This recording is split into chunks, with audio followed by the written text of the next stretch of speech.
Time to select your champions. Choose wisely.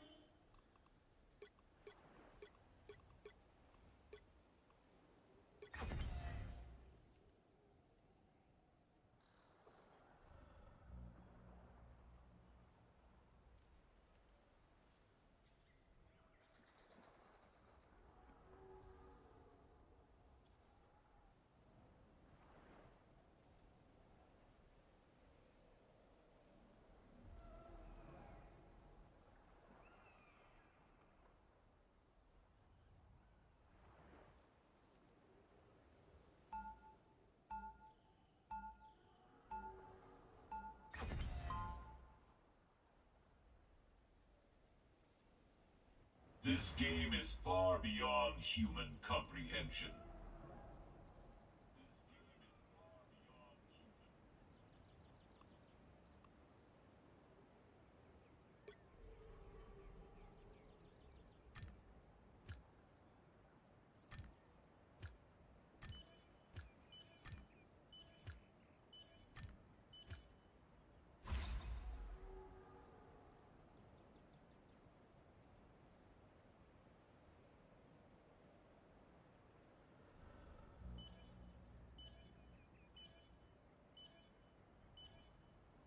Okay.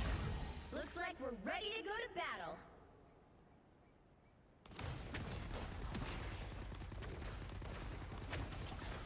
You got them all!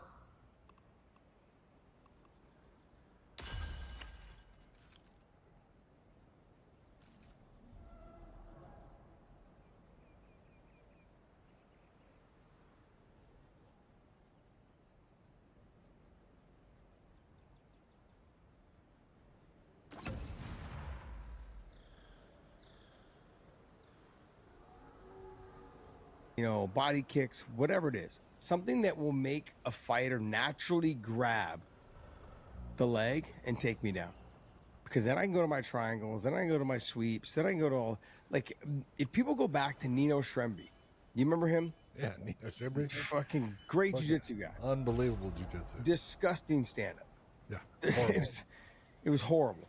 What he would do when he fought in Pride is he would just throw a ton of head kicks. And then he would, as soon as he threw it, he would just throw himself to his back. And hoping that they would catch it, hoping that they would follow him into his guard.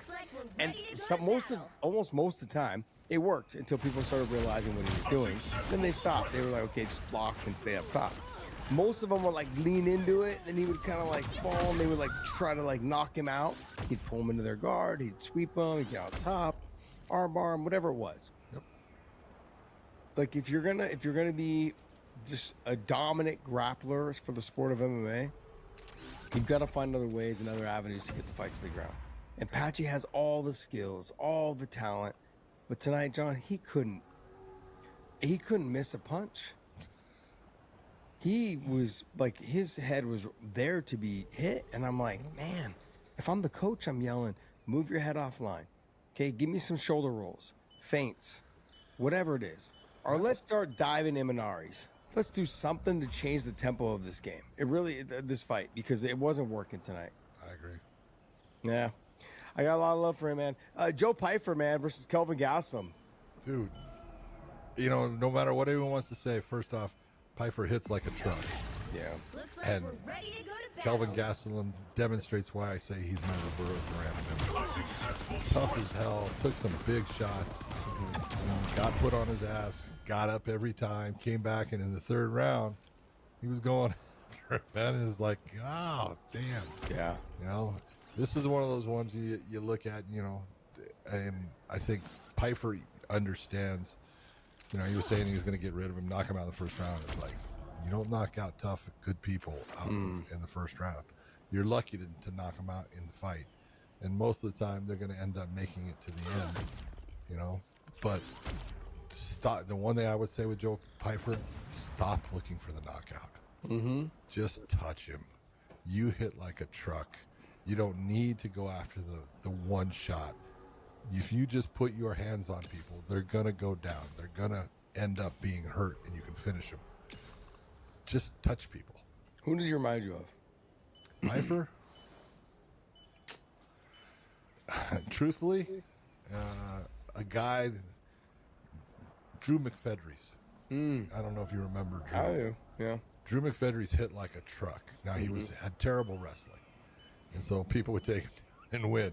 I think Joe Pfeiffer's got much better wrestling than Drew McFedries, but he definitely reminds me of the body style, the power. He hurts people with every shot that he throws, and he's got fast hands, but he winds things up too much. You know, just stop with the wanting the knockout. It's gonna come if you just throw your hands. You know who he reminds me of? Who? Gray Maynard. Yeah. Okay. Look wise, power wise, Yeah. maybe not in the level of wrestling that Gray had, No. but it just, you know, and then Gray just would get carried away with chasing the heavy shots, kind of get a little bit tired. Gray but- did not fight smart. No, but Gray had big power. Oh, he got big power and he's a Jesus. great wrestler. I fucking hated getting hit by that guy with 16-ounce gloves. It was horrible. The bully, man. That's why they called him the bully. That name was fucking well deserved. Oh, yes. He was so nasty. Even in the gym, I was like, God, get away from me. Javier would be like, you and Gray. I'm like, Looks like we're ready to go to battle. I would just This is shrug, gonna like hurt. look down and grab it. Like, damn it. It's fucking getting painful. Yeah, Kelvin Gastelum, did you score the first round 10-8? I honestly don't remember thinking a 10-8 at the time, so no. I 'Cause didn't. he got dropped twice in the first, and he also got head kicked in the first. Yeah, boy, that There was- I'll tell you what, the fact that he was able to stand up. I know. 'Cause Yeah. Normally that hits you like that. That's a 'cause- definite put you down. You don't have to get kicked hard in the head. No. It's anyway, like you don't need much. Just gotta get there fast and hit. But there was like 2.5 minutes in the middle between each knockdown. Nothing happened Yeah. on either side. So that's why I was leaning towards 10-8, but I was like, there was just so much downtime between the two knockdowns. So that's why it would have been like a knockdown, like a lot of ground and pound. And he got up and they fought a little bit more, and then he knocked him down again. I probably would have given 10-8, but I didn't see that. John, Kevin Holland's back. Dude, he looked good. Yeah, you called it on that one. You believed in him, and I thought that I don't trust his fight IQ, but man, he looked good, and he was moving well. He was fighting smart. A little too much talk. Mm-hmm.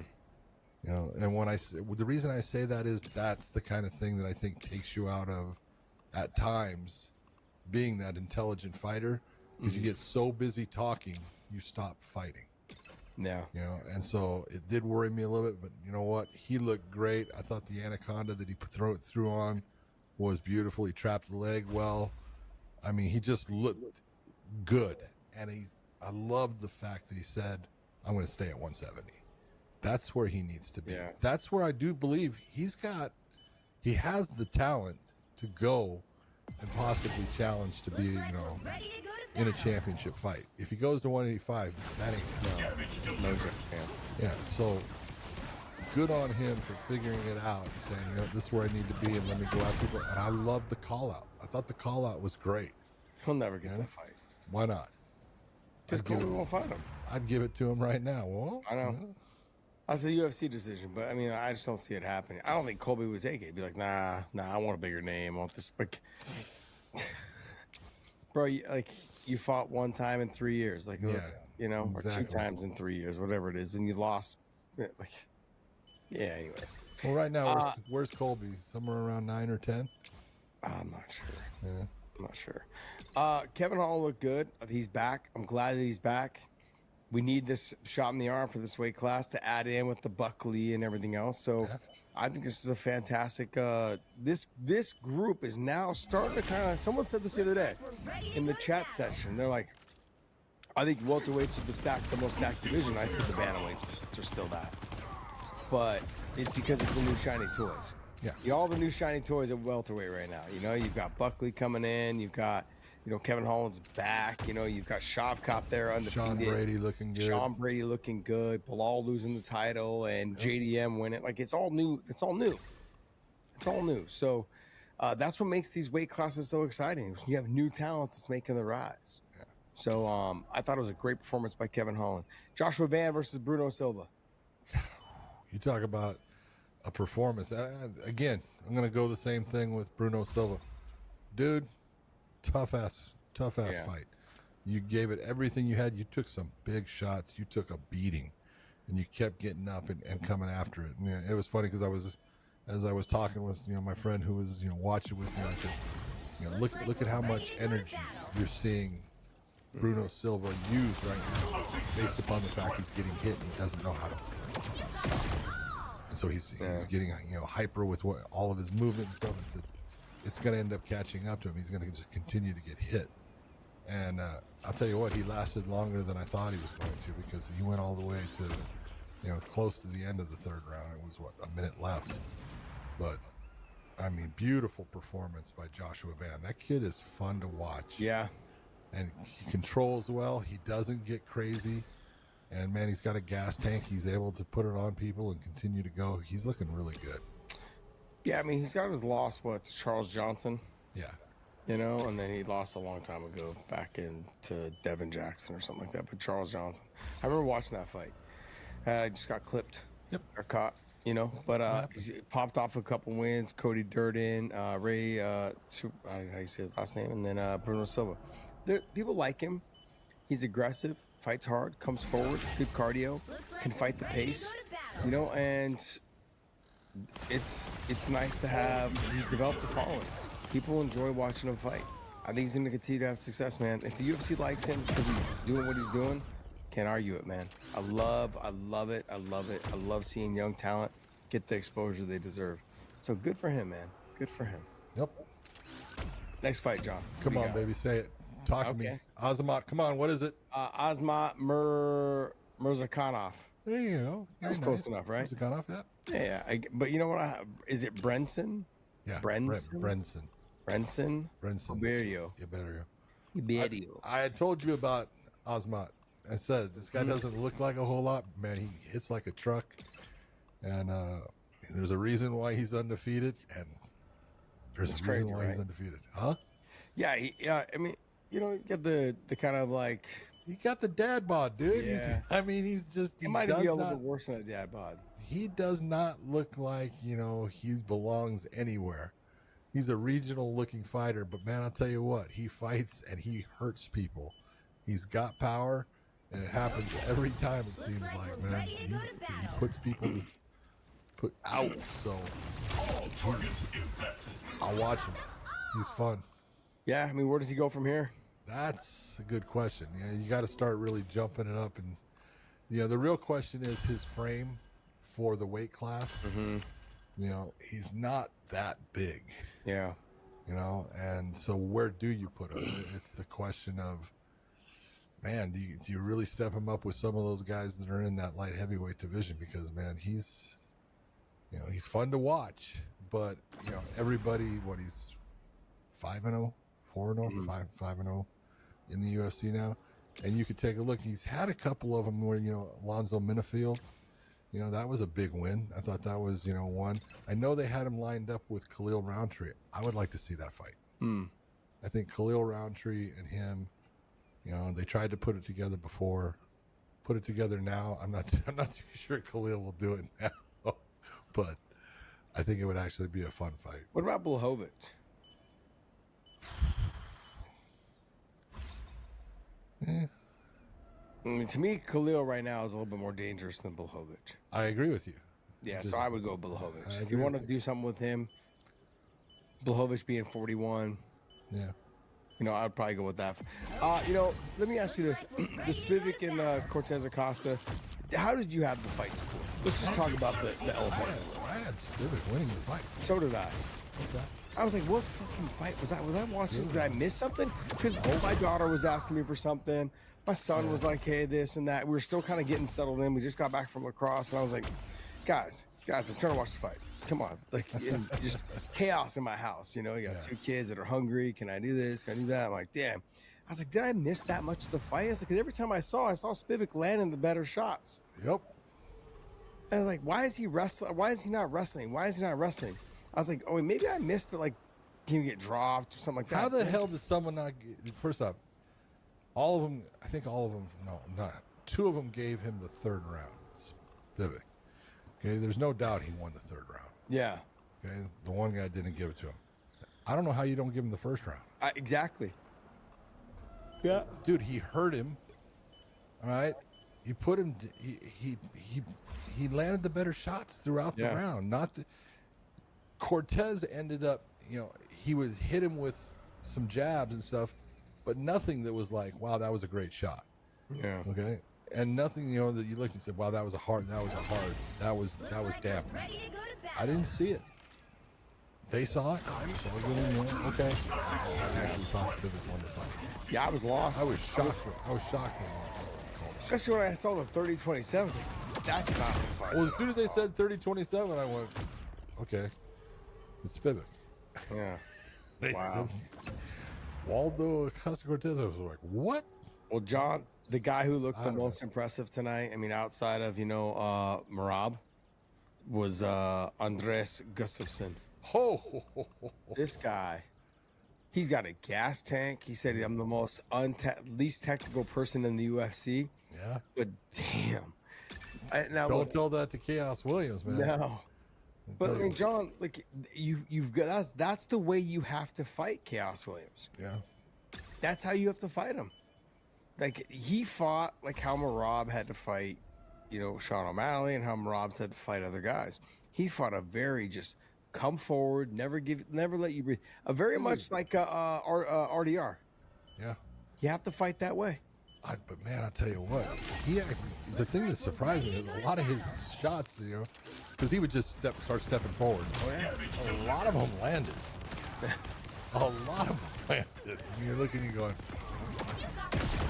he's doing well just in the stand-up coming forward because Chaos can't get anything off because he's worried about the takedown, and he's getting hit. Well, guys like Chaos also they load up a lot when they throw their shot. Yeah. So they don't know what to do. When you're putting so much pressure, do I load up and try and land? But then when I load up, you've already squished that space and I don't land clean. So there's that. And then do I load up? And if I don't load up, then I'm getting taken down. I got to defend the takedown or protect my face, whatever it is. It was just a bad night. Chaos was stuck. The pressure, and then by the middle of the second round, the fight was over.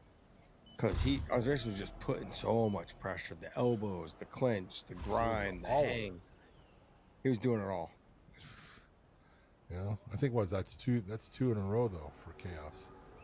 Yeah. He's- And Gustafsson coming in, this is his debut. But like someone like him, like where do you see him in the welterweight division? That's another great addition. Looks like we're ready to Great go to addition to the battle. weight class.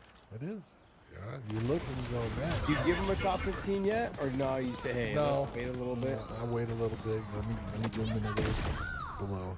Even Keto George is over there shaking his head. Shaking his head no. He's like, nah. Nah, Nah, don't this do dude that needs to more- him. this What are dude you needs more doing? time. And then John, Kong Wang fight versus Ariana Lipski de Silva. I thought Lipski de Silva, first off, didn't make weight by a lot. So I give Kong Wang a lot of credit for taking the fight. That says something about her. I thought she ate up that calf Oh, of De Silva. When De Silva, went down, I was like, step back, make her get up. But I had friends that lost money oh yeah, because she's fucking just kept kicking her when she was like down or not, wouldn't step back and let her up. They had bet on her to finish. Lipski. well, you look and you go, if you're gonna get in a stand-up battle with Wang, you got your hands full. You got to get her down. We saw in her one loss, that was what occurred. She was repeatedly taken down, and she had a hard time on the ground. I'm not saying that she's not getting better there and everything, but it was Fernandez was able to take her down and then choke her and stuff. So you look and you go, you know where her weakness is at. Why are you trying to stand up? Because everybody else Looks that like tries we're to ready stand to go with to her battle. ends up losing. Yeah. John, the knockout of the night goes to Ju Sang Yu. Yeah. Knockout of the night. Now, let me go back. Let me preface this by saying this. Landing a knockout like that, extremely difficult when you're going forward. Doing it as you fade backwards Yeah. and still having the power as you go backwards, that reminds me a little bit of Chuck Liddell. Yeah. Very Like, much. just Chuck had power forward, backwards, Well, whatever. Chuck threw that same kind of shot Yeah. all the time, going All the time. backwards and connected. So yeah, you're right. It's a perfect person to equate it with. Yeah, I mean, the angle they got, the camera angle, there's a couple different weird camera angles tonight that just didn't work. The Kayla Harrison up kick thing, Yeah. like you couldn't see if the knees were on the ground. They didn't show the replay in any other direction. They only showed the one from over the top. Well, what cracks me up is they're using this camera that's up in the top of the rafters to come down. You got freaking 8 other cameras. At least. Yeah, I don't get it. I don't get it. Can I get different angles? And then in this fight, like the ref was in the way, which they always are, you know. And they always have the biggest fucking refs, you know, Beltran, Biggest ass. Murgata, fucking Goddard, like all Well, of them. you'll notice Murgalato was not working there, even though it's New Jersey. No, I'm just simply saying that there's always big refs just fucking standing in the way, like your big ass too. They're always blocking the view of the cameras. It's funny because people don't realize this at home. Looks The like we're camera ready to go angle, to battle. the ref's best angle for the fight is always where the camera wants to be. So when we were working for Bellator, like we're like, oh man, I got this great spot on the, like we're watching the monitor or whatever it is, and then all of a sudden the fucking ref comes into the picture. You're like, move your fucking ass. Jeez. Just fucking Big John's backside. Oh, dude, the ass crack the, showing. the director for the UFC used to, will you get out of my camera thing? I said, no. That's my best. I go, why do you want to use that camera? He goes, because it's my best view. I said, guess what? It's my best view. That's exactly what it is. I always exactly just get it. super frustrated when we were watching it on the monitor. I'm like, dude, get the fuck out of the way. If I knew that I could move somewhere and the camera could get in there, I would do it for him. But most of the time, it's You're like so I don't. tired. No. Joe. I always did it for judges. Stubborn old I man. always tried to get out of the line if I knew a judge was there, and I could move a little bit so they could get a better view. I would do that. Mhm. But it's hard to know exactly where the cameramen are because they move. Yeah. They're on the post and all of a sudden Looks they're like down on we're the. ready to Yeah. go to battle. Well, they're down on the canvas there because you're fucking in the way. Hey guys, that's gonna wrap up our UFC talk. We've got some news to talk about as well. But overall, rate the card. What'd you have it tonight? Oh my God, I'm going to tell you, overall, I actually thought the fights were really good. I thought, there was the fights like the Joshua Van fight. I thought was great. I thought Mario Batista put on a great performance, against a really good fighter that people are going to enjoy watching in the UFC. I thought the comeback as far as the Kevin Gastelum versus Joe Pyfer, as far as just the comeback of the third round, and Gastelum was stuck in there and just showed how gritty and tough he is. Love that. And then Kayla Harrison with her submission, and then the performance by Merab. I'm going to tell you 9.5. Ooh. I liked it. I So enjoyed it. funny because I asked a bunch of people right after the card ended. Most of them had it 7.5. Wow. And I had a couple 8s, but most of them had it 7.5. I would say probably 30 to 40 people had it 7.5. I was very shocked. We're ready to go to Yeah, I had it at 8.5. Okay.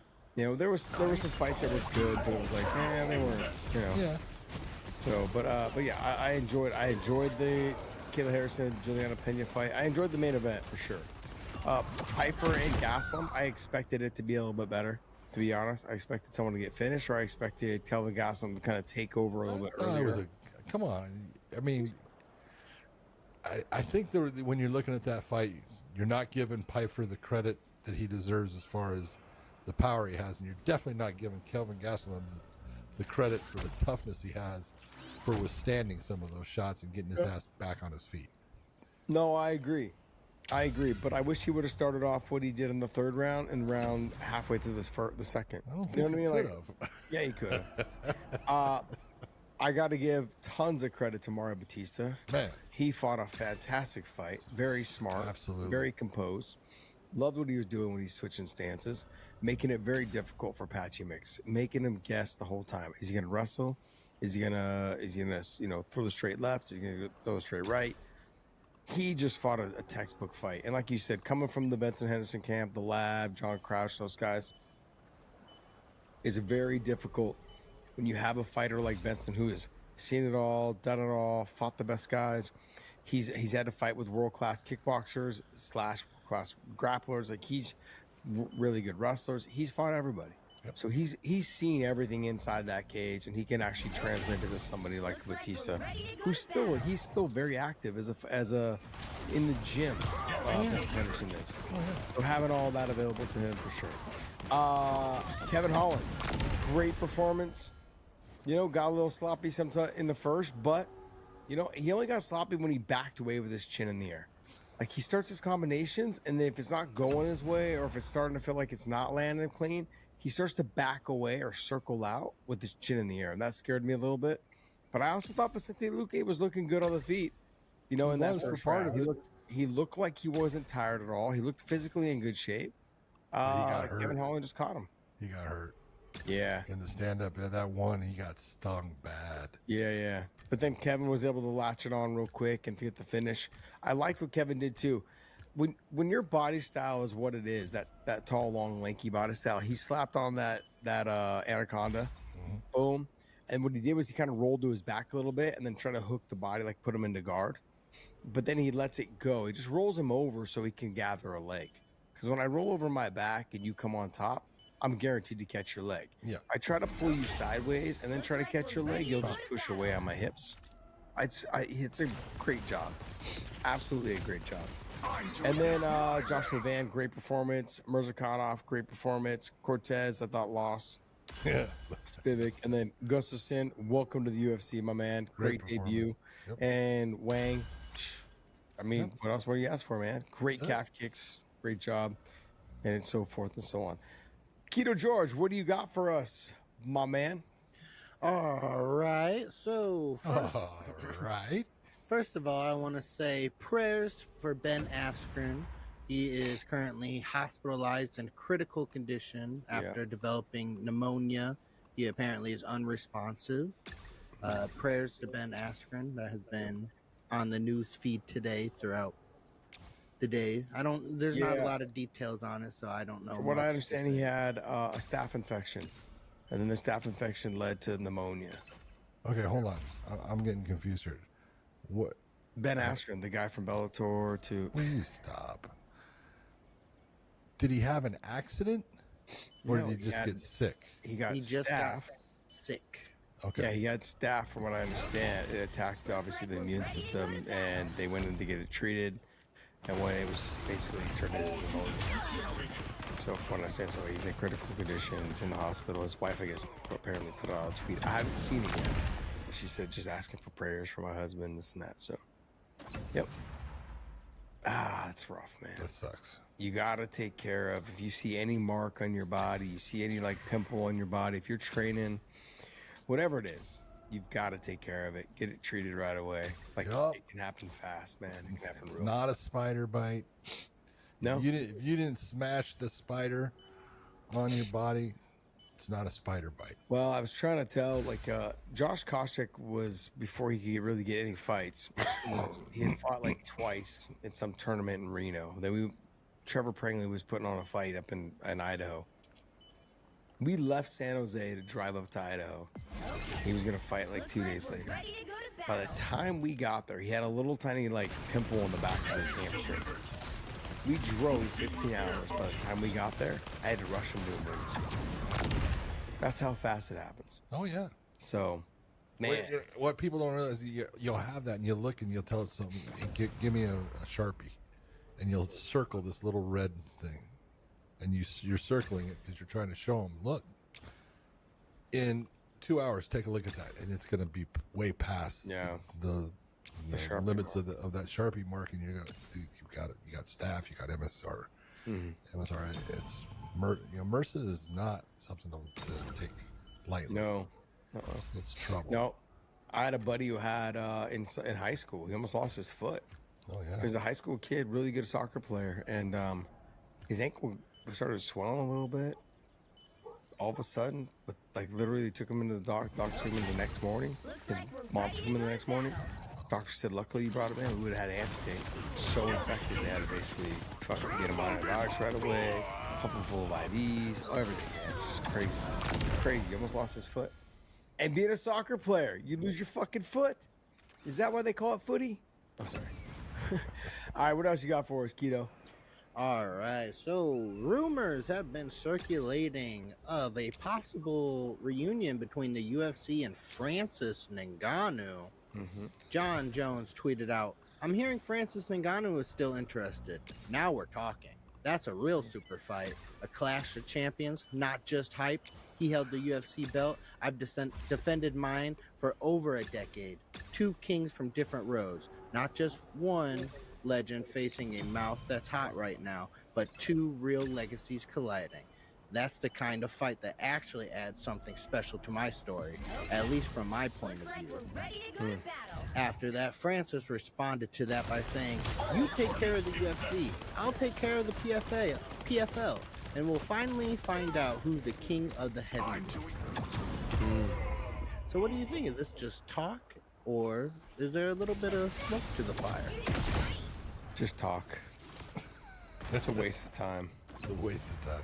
Yeah, I mean the only way it wouldn't be a waste of time is like I was talking about earlier, is if there's a trade. Like the PFL.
Time to select your champions. Choose wisely.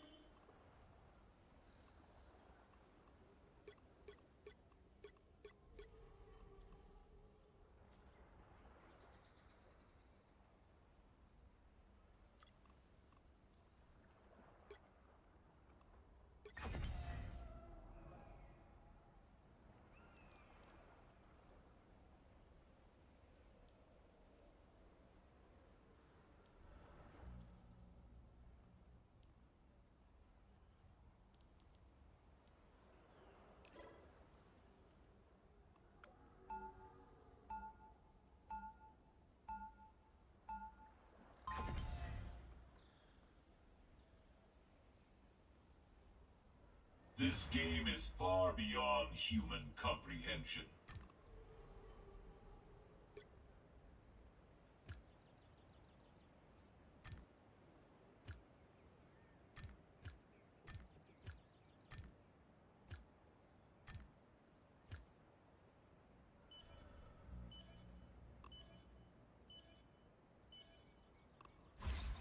Can't afford Francis anymore. I'm not gonna pay you. It's just not. It's not working out. Like, who are we gonna have you fight? That's the real question. Nemkov. That's the only guy. There's nobody else for you to fight. So move on. Looks Go like fight we're John. Go back ready to to fight go John. battle. Make your 8 million or whatever it is. Maybe even more than that now. 10. You know, to fight John Jones. I don't know. Whatever it is, but they need something. The UFC needs it. PFL could use a couple other fighters, you know, to add to their tournaments. That fighters that would not potentially ever make $500,000. So bring them over. You know, make the trade, whatever it is. You know, there's already talk of Dakota Cheva being traded over to the UFC for somebody, and then whoever that somebody was became. I knew who champion. that somebody was. I can't Yeah, say. and they became champion. Yeah, there and you they go. couldn't get rid of him. So Hey, that's the best way not to get traded, to become a champion. but you got to look now, and it's like, you know, if the UFC was in that position of thinking about it, now they're going, thank God we didn't do that. Yeah, absolutely. Absolutely. I mean, like, obviously they would like to have Dakota Cheva. Oh, of course. And they'll find another way to potentially get her, or she'll just eventually come over on her own. Yeah. You know, they don't have anyone for her to fight. That's one of the biggest problems. Yeah, but I mean, with Francis, you could definitely send him off. You know, like, why am I going to pay him $4 million or whatever it is, plus pay his opponent $2 million? $2 million. So that's $6 million fight, and you guys are not getting the views right now. There's no love right now. It's like, what's the point? You're really like just we're ready to hemorrhaging go to money. But you got to get. I'll give them credit for this. Todd Davis came out saying, "Hey, we're getting, you know, the whole thing about ticket price are too much. We're gonna have $25 tickets. That's great because if it allows someone to be able to go to a live show and see, you know, a good show, awesome. Okay, but it's one of those things that, you know, how did you think that going to a sound studio in Orlando, Florida, didn't you see that everyone was saying that they hate the Apex? Mm-hmm. Why are you copying that? You should be going to smaller cities. You know, there's how many in the United States that don't have professional sports teams, don't have major colleges. That's where you want to bring your shows because people will come. I'm sorry. Yeah, the UFC they've lost the fan base because they don't go to the small towns. The Apex took over, and there was a smart reason why the Apex took over. It's obviously because of COVID to begin with. But then the ESPN struck the deal like, hey, as long as you hit this many views, whatever it is, you know, we'll pay you. Or we'll pay you for whatever it is, you know, and this is how much we'll give you. That if you break 500,000 views, then we'll pay you half, or you That's get it. half and I get half. That's a sweetheart deal. But then now that they're getting away from that deal, then, you know, you gotta start getting out there so the casual fan can watch. The problem they're gonna run into is that the UFC prices are fucking ridiculous. That's the whole thing. I had a buddy who went to the Sphere, and I know that was a one-off. It was Yeah, big. that one. No, John. Nosebleed seats were close to 6,000. I know that they started off, they were like, oh, $3,000 for like this and that. But like, as you got closer, if you didn't buy them, like when they first launched, they were like towards the end, they were like even more expensive, except for the last week. They started lowering them because they didn't sell them all out. So, I mean, I'm just saying, like, now, like, you've lost your fan base a little bit, the UFC has. Now you got to go out there, and now they're gonna have to lower their ticket prices because people in Omaha, you know, people in Kansas and different parts of, you know, in different types of the country are not gonna be able to afford those prices, man. They're used to getting pay-per-view prices. No, but at least, you know, the PFL, if they got $25 fucking prices on this, their tickets. Yeah. Those people can. So, and that's exactly the kind of places that the PFL should be going. Go to the, you know, the Kansas Star, you know, in Wichita, Kansas. Go to Omaha. Don't go to, you know, they're going to go to Nashville. Nashville's a bigger town. Why are you going to that? You know, go to a smaller one. But I just look and go, it's the right way. If you want to bring fans and put butts in the seats so people see your product and they have a good time and it's not going to cost them an arm and a leg, that's a great thing to do. Yeah. I mean, they'll go to Austin. I mean, I would like them to come to Dallas. Austin, be all right. Yeah, Austin. No, they've been to Austin a couple times lately. Joe's there. Joe's there. Like, it's like Celebrity Row now that Joe lives in Austin. Oh, I know. I ran into Tim Kennedy the other day. Our kids played against each other. He was actually, they may play against each other tomorrow. So, yeah, we'll see. We haven't seen the breakout yet on the tournament side. Anyways, next one. All right. So I think it's all talk to answer your question, though, George. I don't think it's gonna happen. now I'll keep dreaming. But so Like the same thing with the Tom Aspinall fight. Keep dreaming. oh yeah. So Juliana Pena was on a podcast, and she said before she was a professional, when she was still training MMA, she challenged a 6'3" male line cook to a fist fight that she lost. I'll just play the audio for you.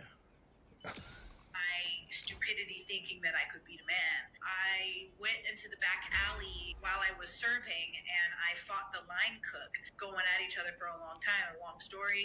He dropped me 3 times. I got dropped. I popped right back up. I went at him again. He dropped me again. I had my eyes swollen shut for 3 days and 11 stitches in my eye. I thought that I could fight a man. I don't have any ego to be like, I could beat a man. Learned my lesson. I don't want anything to do with fighting dudes. I actually was in. I think you guys get the drift. But yeah, what is your opinions? What is your thoughts on that? Okay, I'm gonna get fucking raked over the coals. Fuck him, John. Say it. Say what we're all fucking thinking. Well, Just say it. the truth is, you know, Hollywood does a lot of things for people in believing that women can, you know, oh, they can take on a man and fight a man. No, okay, even someone, you know, if a professional, you know, mixed martial artist in the female category, if they take on someone that doesn't know how to fight, they can do well. Okay, but if they take on someone that knows how to fight, they're gonna have fucking problems. Okay, this is why we don't have women fighting men. It's not a good outcome for anybody.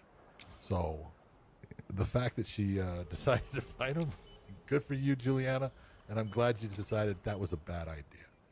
You know, 11 stitches, it was definitely a bad idea. I'm sorry you had to suffer Eyes falling that. shut.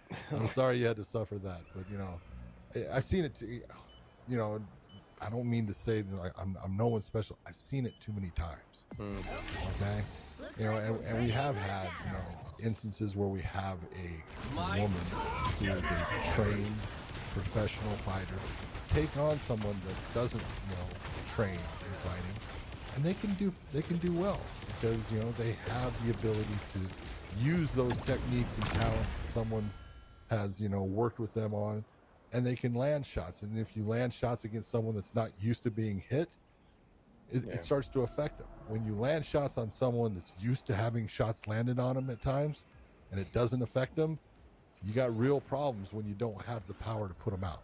Yeah. And that's just, you know, that's weight. That's just the way it is. Yeah, certain fighters like Germaine Geronimi, she fought a male. Yeah. Yep, she was able to knock him out. Yeah. Yep.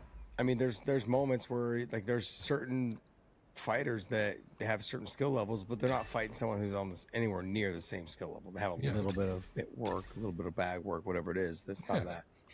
But to say that can be done by everyone, no. There's, it's, I don't even want to say it's Hollywood. Just overall, and this is no disrespect to females, we should never be having these comparisons whatsoever between male and female. No. There's a reason why God created females, and there's a reason why God created men. Okay? If anything, that's why there's two separate ones. Okay? Separate ones. It's two separate genders. Is like there should not. They're meant to be opposite. One helps the other, and the other one helps the other. Like we help each other. You would hope. That's the way. Yeah. You know, and I hate seeing men in women's sports. trying to Oh, take dude, over. don't even get me started. And I hate seeing female athletes condone it. That just happened, didn't it? Yeah, it did, and it's disgusting. My God. Because if I took any of the athletes from the U.S. Olympic team, you would lose every single time.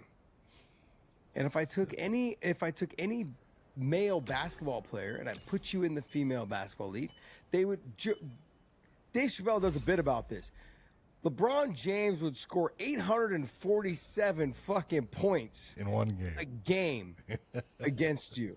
Like, what are we having this conversation about? Why are you saying that it's okay for males to compete in female sports? It's not. It's not. Why do we have female sports? Yeah, if it was okay, why do we even have it? Why do we even have it? Just call it all just sport. That's it. Just sport. We have female sports for a reason, to give them a level playing field to compete on, Yep. because it's not fair for them to compete against men. But we're going to put a man in against them because that man says I'm a woman. You know where I do support this though, where I support men and women doing this. The Olympics now just has this. It's like a co-ed, like a relay. It's fucking awesome. Oh yeah, but hold that. That's You know, I get it. Okay, They're go ahead. They compete against men. They're like, you can line up a female against a you male. can line them up, but there's Yeah, two women and there's two men. Exactly. Yeah, that's And it all fine. kind of evens itself out. That's like, the whole point. Yeah, it would be kind of fun to see it. Like if you had in gymnastics, you had like males compete against females. But as you're talking about that relay race, Yeah. which I think is kind of cool, you have seen women racing at the same time that the men are, Yeah. and you see what? John, You there see was what? There was one, the girl from Poland. Yes. She had I know exactly which she one you're had talking about. almost a half a track, not a half track, A quarter little more track. than- a little more than a quarter of a track. Almost a little more than a quarter. And he beat her by how much? He beat her by a lot. And it wasn't just one. He It ran was, her down yeah, it was two or like three. she was standing still. Yeah, it was two or three people beat her. And Yeah, that's she was in first. how is that? You know, if it was just him against her, how is that fair? Yeah. It's ridiculous. Yep. No, I know. And then here's the one thing. Riley Gaines is the one that has come out and done all this stuff, and Simone Biles did her whole thing talking about, and she said just because you got beat by a man, let's be honest. Riley Gaines did not get beat by Leah Thomas. She didn't get beat. She tied. She tied a man. You got to give her credit for being that fucking good that he couldn't beat her, but they gave him the trophy because he was the transgender, and it was what they thought was good at the time in the NC2As. She didn't lose. Oh, that's crazy. I didn't know that. They had the exact same time. John, it still doesn't change the fact that I fucking hate that we're even having this discussion It's about ridiculous. how men are competing against females in sports. Because why do we have female sports then at all? Let's just have them compete against the men. Just everyone. If you make the team, you make the team. Okay, and then Looks like we're ready to go to battle. let's just see. I want to see fucking LeBron James dunk on you. Like, let's just see it. How many times, Yeah.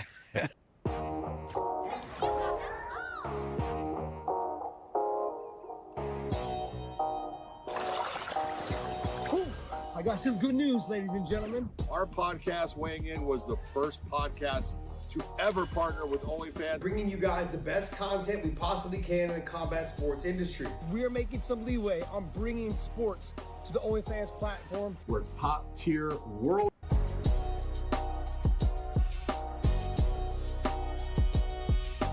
All right.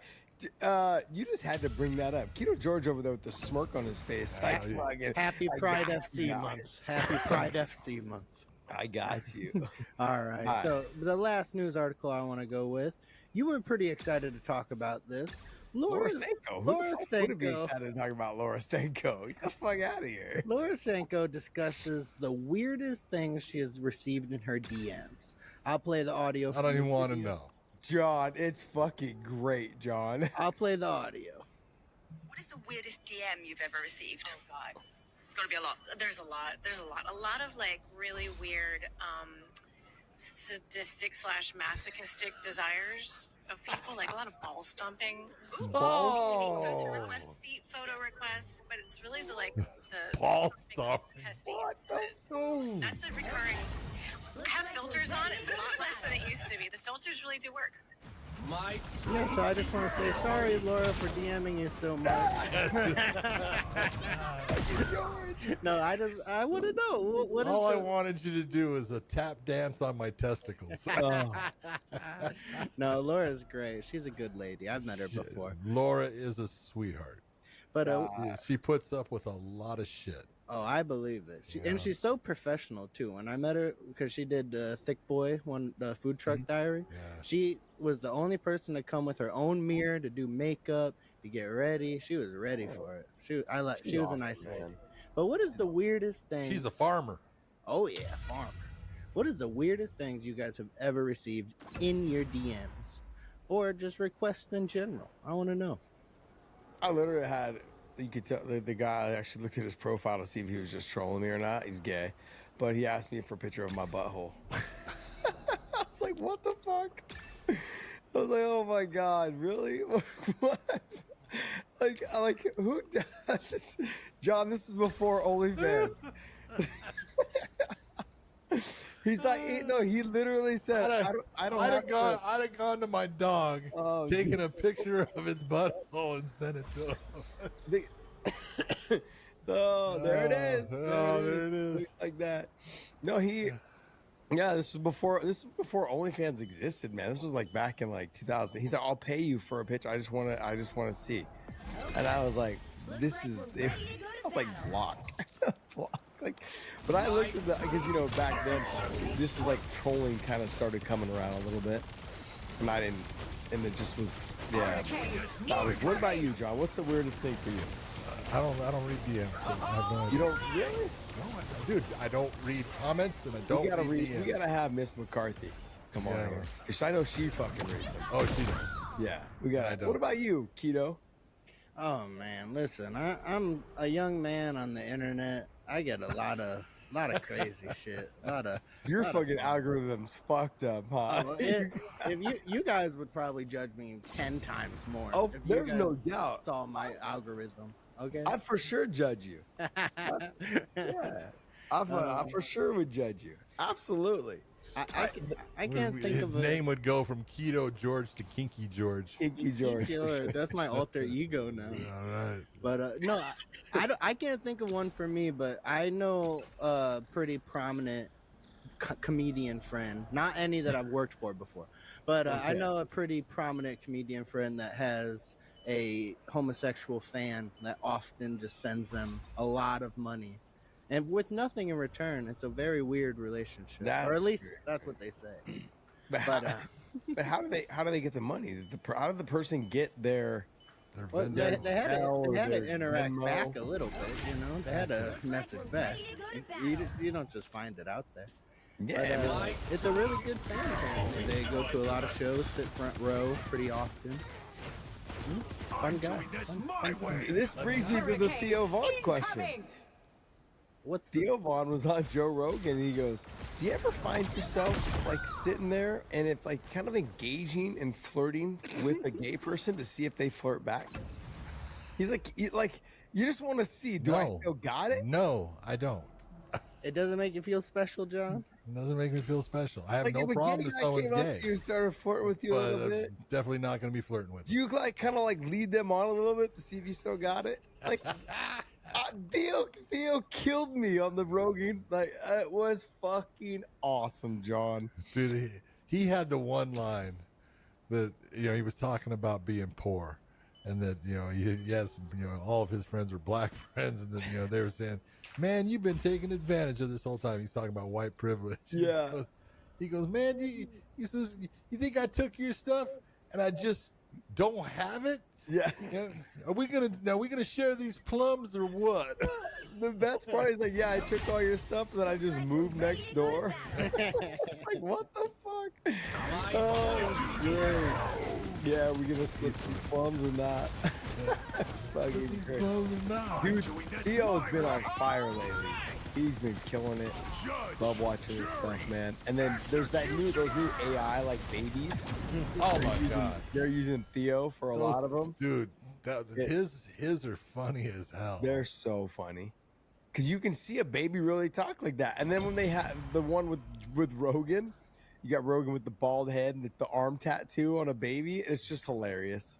It's just so fucking funny, man. We're having a great time. All right, guys. Hey, I want to wrap this up, and I want to let you guys know it was a great pay-per-view. I gave it an 8.5, somewhere around an 8.5. I think, John, what'd you give it? You give it a 9.5. 9.5.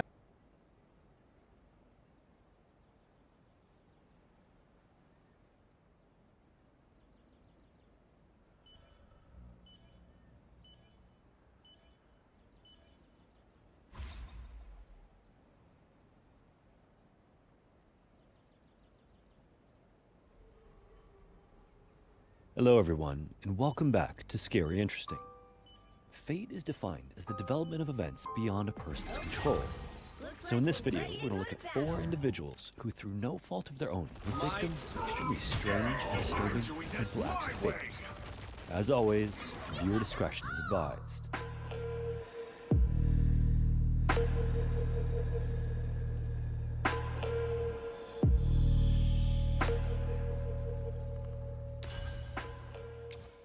The 9th century in the North Atlantic was an age of warbands and sea kings where power wasn't earned, it was taken.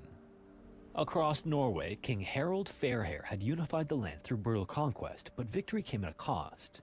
His heavy taxation and consolidation of power drove many lesser lords into exile, sailing westwards across the sea in search of freedom and new land. These Norse exiles would make their way to the Scottish islands of Shetland, Orkney, and the Hebrides Islands before launching raids into the Scottish mainland. However, still determined to bring them under his command, Harold launched a fierce campaign around 875, retaking the islands in bloody battle. In the aftermath, he rewarded his loyal Jarl Ronvald Eysteinn with lordship over Orkney and Shetland. He would then pass this lordship to his brother Sigurd Eysteinn, who was a warrior whose ambition matched his ruthlessness, and Sigurd immediately seized the opportunity. As Earl of Orkney, he both fortified his rule and expanded relentlessly, forging alliances and launching raids deep into Scotland. For nearly 20 years, Sigurd's power grew and he became one of the most feared warlords of his age. Even at the height of this power, though, his conquest was not without resistance. The land was far from empty. It belonged to chieftains, clans, and warriors who had defended it long before the longships ever arrived on their shores. And among these who refused to bow was a man named Malbright. While the details of his life are obscured by time, legend remembers him clearly as a Pictish or Gaelic chieftain who ruled near what is now Iverness.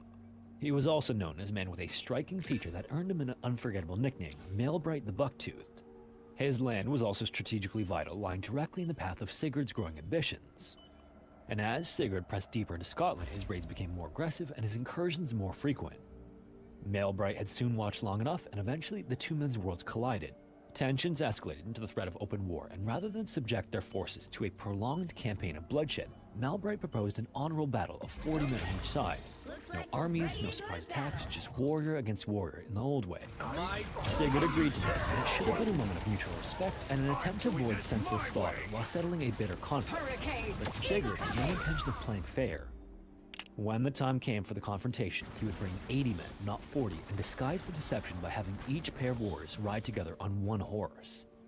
Malbright, meanwhile, kept his word, but as the two parties approached the battlefield, the deception quickly unraveled. Malbright spotted something wrong, and his famous line, supposedly spoken to his men before the battle, has survived the centuries. It was, quote, "Sigurd has made fools of us. I can see 2 men's legs on the flanks of each horse." It was too late to retreat, though. Malbright and his men had been betrayed, outnumbered 2-1 in open ground, but they still stood and fought.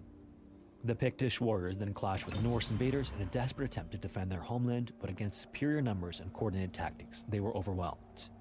What followed was a slaughter. Malbright was killed along with the entirety of his 40-man company. Sigurd stood victorious, his enemies cut down, their leader beheaded, and with Malbright gone and his men wiped out, Sigurd had removed the final obstacle to his dominance over the North. In the aftermath, the Norse warriors also took grisly trophies from the dead, and the heads of the fallen Picts were severed and tied to the saddles. Among them was Malbright's, with his infamous tooth still jutting out from his mouth, even in death. And Sigurd, riding at the head of the pack, had Malbright's head tied to his own saddle. It swung beside him as he traveled back toward his homeland. This wasn't unusual for the time. Viking warriors often used the bodies of the fallen to send messages, and yet, during this moment, Sigurd's fate shifted. Malbright's head, jostled by the horse's movement, began to swing violently, and with each stride, the protruding tooth scraped against Sigurd's exposed leg. It wasn't much, just a small graze on the calf, but it drew blood. As Sigurd returned home, the dull ache in his leg began to pulse. Soon, pain began to flare behind the calf muscle, and heat radiated from the wound before fever set in. The proud Earl may not have shown it at first. Maybe he tried to walk it off or ride through it, unwilling to display weakness before his men. In the days that followed, though, the man who had taken vast swaths of land by force was reduced to a sweating, shivering figure, powerless to halt the toxins moving through his blood. And it all traced back to that one moment when an enemy's tooth scraped against his leg. Sigurd the Mighty, one of the most powerful Viking warlords of his age, died in bed, sweating, delirious, and helpless against the creep of infection. The wound on his leg had festered beyond saving, and blood poisoning, or what we now know as sepsis, coursed through his body. For all his experience in battle, there was no defense against it. He would die sometime around the year 892 after nearly 2 decades of rule, and his burial place, if it was ever marked, has long since vanished. As Frank Hayes got dressed on June 4th, 1923, he could barely believe the opportunity he suddenly had in front of him. Frank was only 22 years old, but he was a longtime stable boy and horse trainer, and he had always dreamed of the day he would one day suit up in his racing silks and climb atop a horse as a jockey. And that dream was finally about to come true. After he strapped his helmet underneath his chin, he placed a foot in the stirrups of a horse named Sweet Kiss before throwing his other leg over the horse and settling into the saddle. In moments, he'd be guiding the 20-1 long-shot horse down the track in a steeplechase race at the fabled Belmont Park in New York. A steeplechase is a distance race where horses have to leap over fences and ditches on their way to the finish line, and although Sweet Kiss was projected to cross that line well behind the other favorites in the race, Frank was no less excited about it. The horses were then loaded into the starting gate one by one, and when the final horse was in the last stall, the front doors flung open to signal the start of the race. The crowd began to cheer as the horses rounded the track and leapt over the various obstacles in the way. As they came down the stretch, though, something completely unexpected happened that brought the crowd to their feet. Among the leaders was Sweet Kiss. Then, when the horses were just a gallop or two from the finish line, Sweet Kiss and Frank separated themselves from the other participants, just enough to cross it first and winning by a head. The crowd then stood and cheered in disbelief, because although it certainly wasn't the first time a horse with long lines took first place at Belmont, Frank was so well known and liked around the track that for a brief moment money didn't matter to the onlookers. As the crowd cheered, Sweet Kiss continued to gallop for about 100 yards before letting up and coming to a stop. When she did, though, spectators saw Frank slump forward before sliding down the side of the horse to the ground. The crowd then suddenly hushed as Frank laid face down on the track, not moving. It was immediately clear that something was terribly wrong. Dr. John Voorhees, the track physician, then ran out to Frank and rolled him over. He hoped that Frank had just been overcome by the excitement of winning his first race, and while the doctor may have been correct, the extent of Frank's overwhelm wasn't clear until Dr. Voorhees couldn't find a pulse. The 22-year-old first-time jockey was dead. It would take some time to piece together what happened that day at Belmont Park, but Frank's cause of death was ruled a heart attack. Some would speculate that it was the excitement of his first race that caused his heart to give out, but the facts of the lead-up to the race would tell a much different story. Frank did have dreams of one day being a jockey, and many would-be jockeys earned that opportunity same as Frank did, working in stables and training horses. After Frank pestered his employer for quite a while to allow him to ride during the race, his employer eventually relented, but only on the condition that Frank had some of his body weight. If you're not familiar with horse racing, it may not immediately be apparent that weight is such a crucial factor in the sport, but in fact, every pound actually matters a lot. A lighter jockey places less strain on the horse, allowing it to run faster and more efficiently. In order for Frank to be given the opportunity to ride, he'd have to get down to 130 pounds or 59 kilograms by race day. The problem was, Frank weighed 142 pounds or 64 kilograms just 24 hours before the race at Belmont. He then immediately began denying himself food and water while pushing through an intensive exercise regimen. It was said that he lifted weights, jogged, and twisted his body into contortions, all in a desperate effort to strip away the final pounds that would allow him to race on June 4th. Such extreme measures weren't uncommon in the sport, where maintaining a competitive weight often required relentless sacrifice, but for Frank, it may have proven fatal. When he climbed into the saddle that day, more than a handful of track workers noticed that he was pale and visibly exhausted. After the gate swung open, with each stride drawing the horse and rider closer to the finish line, Frank's heart likely pounded from the adrenaline rush, and then it failed. As Sweet Kiss raced toward the finish line, Frank remained upright in the saddle, his body still locked in position. Only well after the mare crossed the finish line did anything appear to be out of the ordinary. And more than 100 years have passed since the race, but it's still unclear when exactly Frank's heart gave out. Although photographers of that period were not used to shooting steeplechase races, one managed to get a shot of Frank and Sweet Kiss mid-jump over one of the obstacles, with Frank looking very much still alive. He was remembered as a kind and hard-working man who was popular among his fellow stablehands.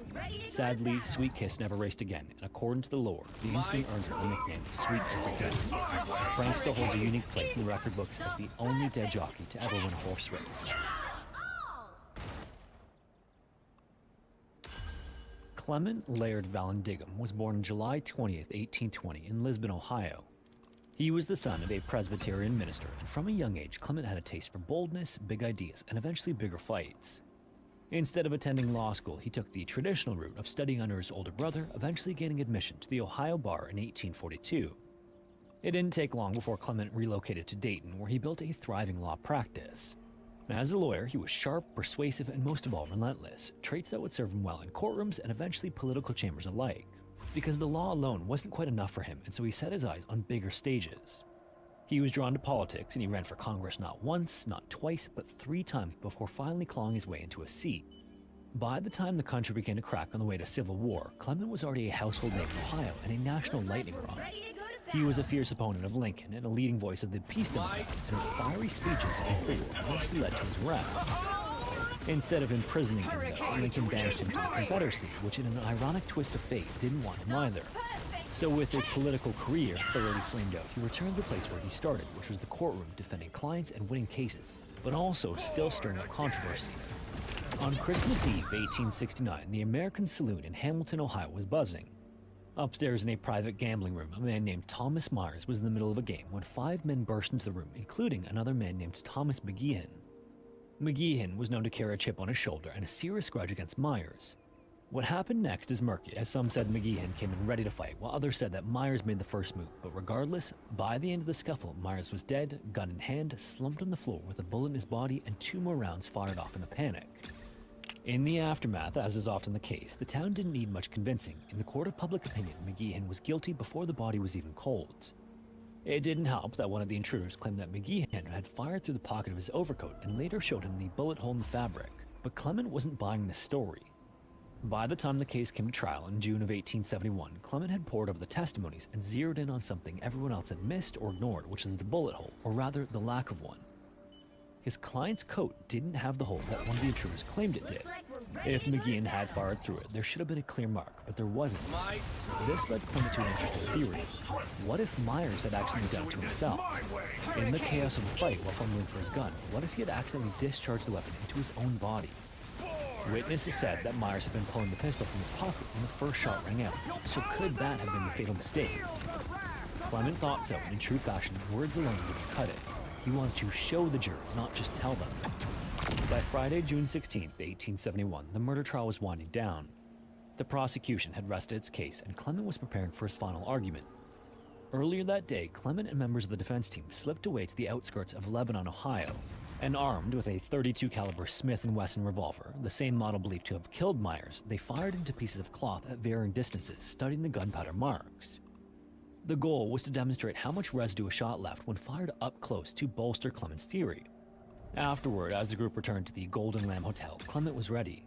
The evidence as he saw it supported his belief. He brought the pistol, still loaded with 3 rounds, back to his room and laid it beside another identical weapon, which was unloaded and meant for court demonstration purposes. Then later that night, while conferring with members of the defense team once again, Clement decided to run through one last rehearsal.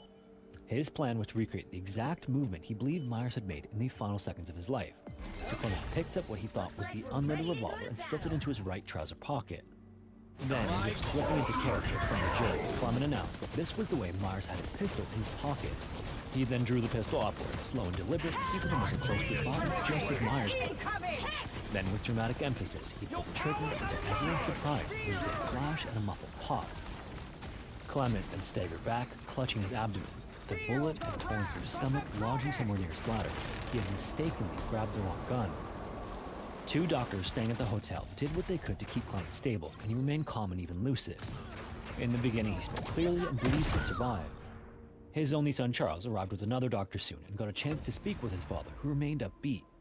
By dawn, however, that optimism began to slip away, and at 9:42 a.m., Clement passed away in the very room he'd sealed his own fate. His demonstration was so successful that it cost him his own life, but it also brought his client's freedom. McGeehan would go on to be acquitted in the death of Myers. 73-year-old Arturo had always been a man of calm strength. He was a Baptist minister living on Hawaii's Big Island, and he was known for his gentle demeanor and a life that revolved around faith, family, and community. He spoke mostly Spanish and lived a modest existence, but his presence was the kind that filled a room, and that's part of the reason why his congregation adored him so much. But unfortunately, by the year 2000, that presence was starting to fade a bit. Arturo had been suffering from worsening lower back pain, and it wasn't just a matter of discomfort. Over the course of 6 months, his condition had sharply deteriorated. What began as stiffness and fatigue grew into something much more serious, a condition known as progressive paraparesis, or partial paralysis of the lower limbs. His ability to walk was then slipping away. Bladder control also became erratic as he linked with co-occurring conditions known as spinal stenosis and degenerative spondylolisthesis. And these conditions were eventually robbing him of his independence piece by piece. So desperate for relief, Arturo was referred to a neurosurgeon at Hilo Medical Center. The surgeon then reviewed the case and concluded that Arturo would likely benefit from a lumbar laminectomy and spinal fusion. This is a procedure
Time to select your champions. Choose wisely.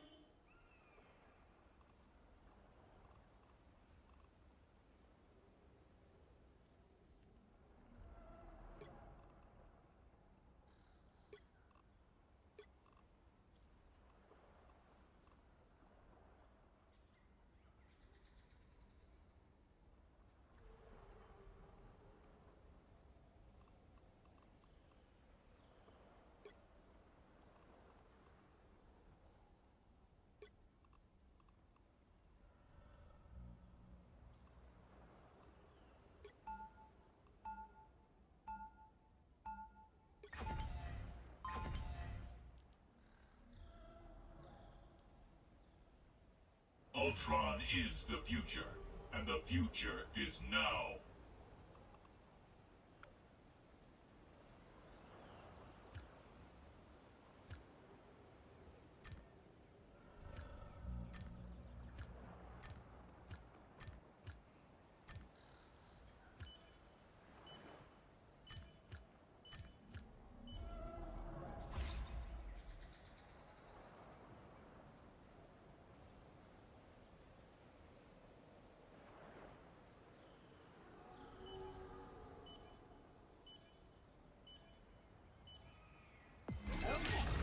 Looks like we're ready to go to battle. A successful strike!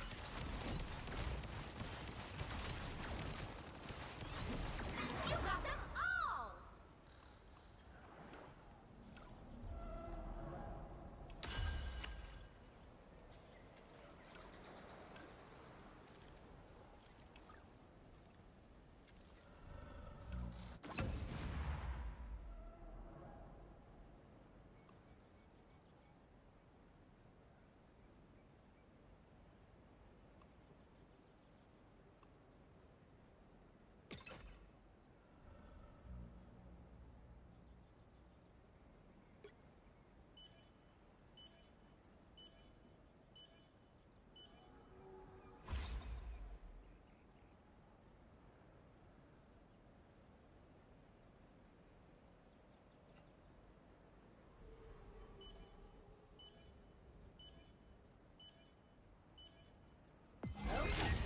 Looks like we're ready to go to battle.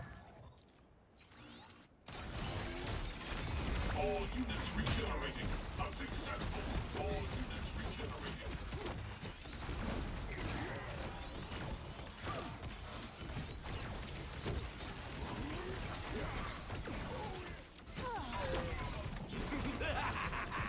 This is real firepower!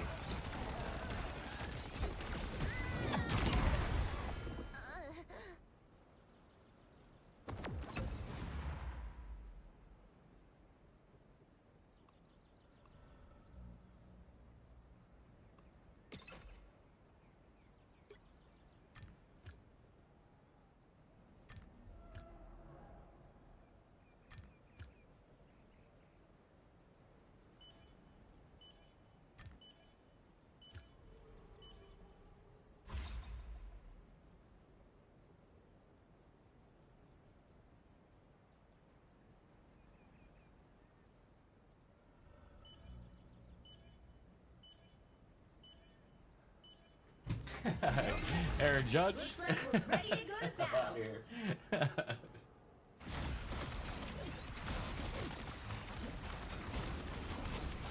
All targets exempt.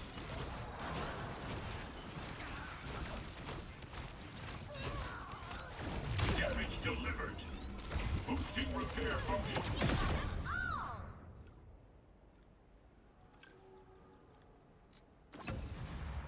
You know he's gonna punish you guys week one.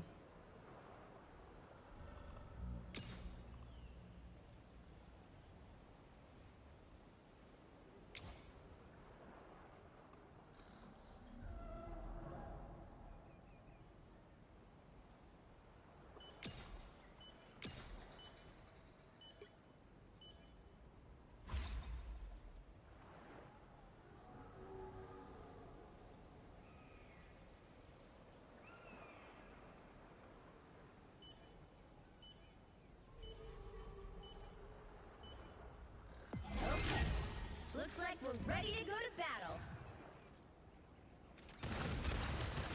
All units regenerated. All targets intact.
Okay. Looks like we're ready to go to battle.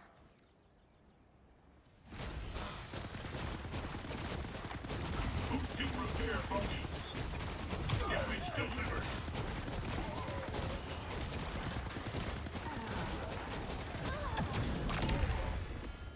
Oh my god, my team sucks.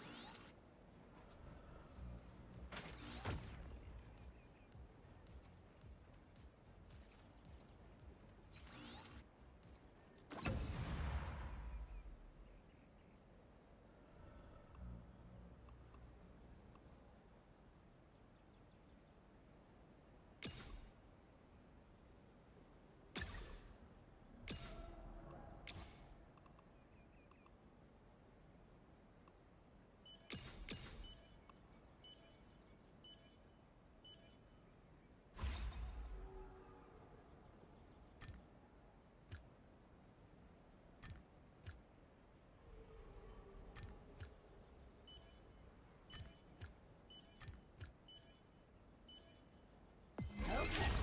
Looks like we're ready to go to battle. A successful strike.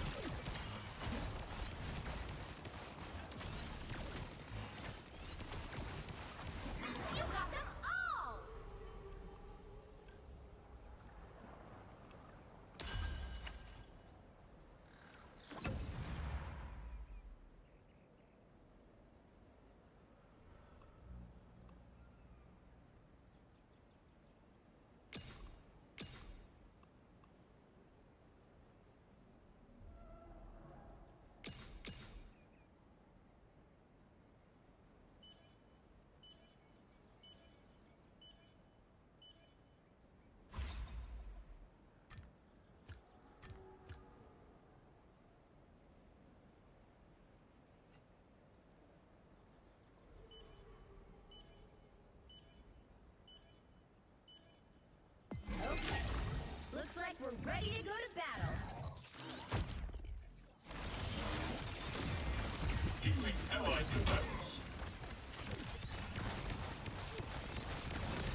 Looks like we're ready to go to battle.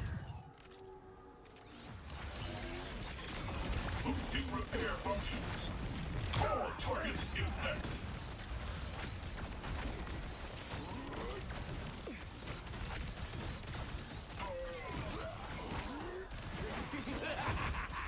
This is real firepower!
Looks like we're ready to go to battle.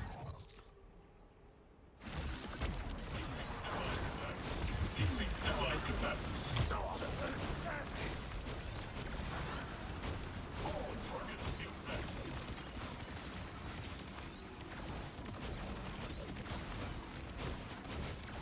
Hey, Teeny! Enjoy the amplifier! It's the grand finale fire mode. Disappear! This is real firepower! Your powers are mine! I am ready to put on a show. Extermination!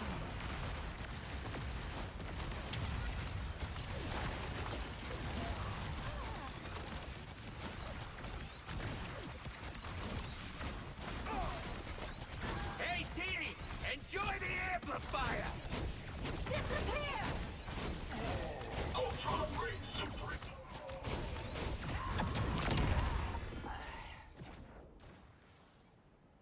Oh, fuck.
we're ready to go to battle.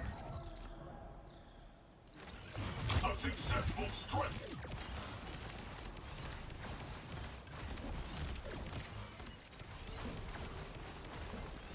You got them all!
Okay.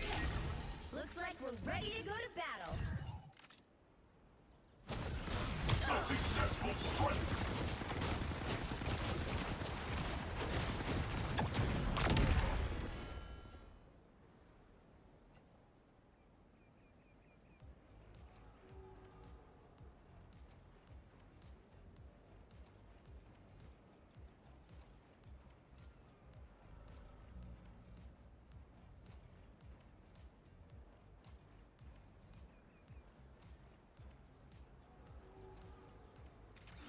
This shit's a beating.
Okay. Looks like we're ready to go to battle. Boosting repair functions. It's the grand finale. Damage This delivered. is real firepower!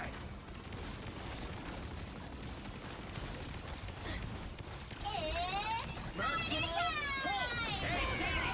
Enjoy the amplifier! Extermination. It's the grand finale. Pulse charge! Fire! Spider mode. Oh!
Pulse charge! Fire! Fire! You got them all!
Okay. Looks like we're ready to go to battle.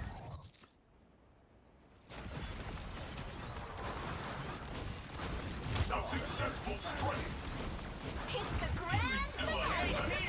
Enjoy the amplifier! Your powers are mine! This is real firepower! Extermination! Us against the world! Pulse charge! Fire! Us against your powers are mine! Extermination! Enjoy the amplifier! Fire mode. Disappear. Extermination! A feast Pulse for charge. my crows. Fire. Disappear. You got them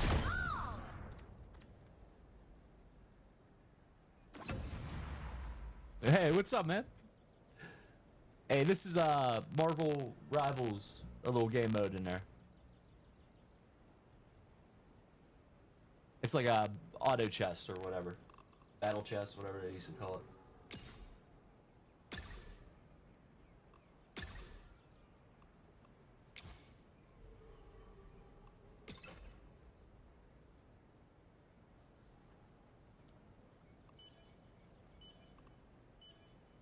You basically gotta pick six heroes or whatever, put them on the board and let them fight out.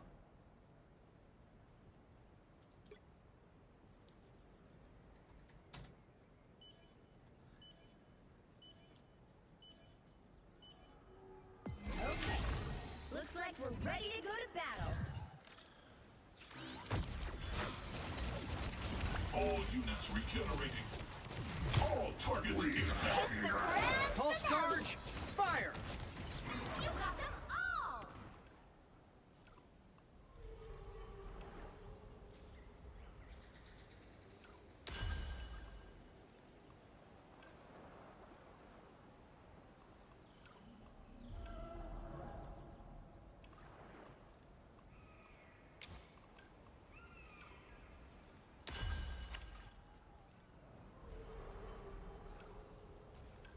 Oh shit, what's going on, man? I was like, I definitely don't recognize that name.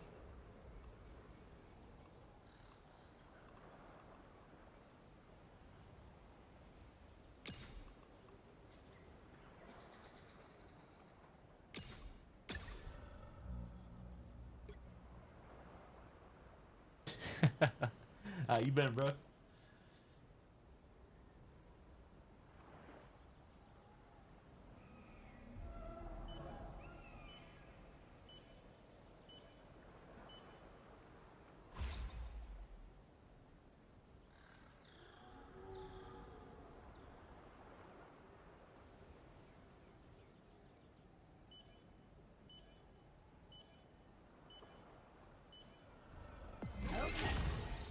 like we're ready to go to battle.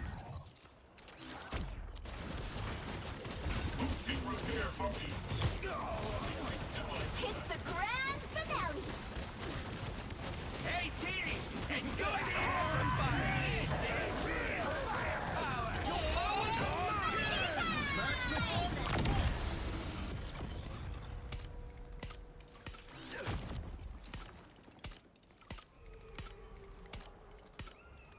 Ah, not bad, man. What about yourself?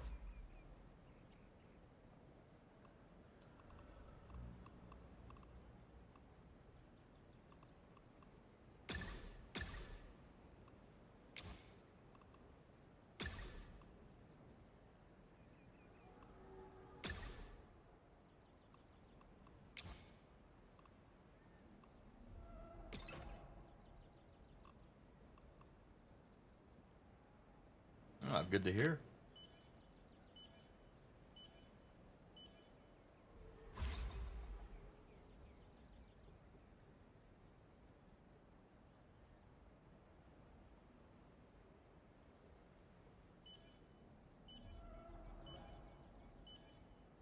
Exactly. I don't even know what Looks like those we're letters ready even to mean go to anymore. battle. Boosting allied effects. All targets infected. Oh my god, I got massacred.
Oh yeah, how'd that go?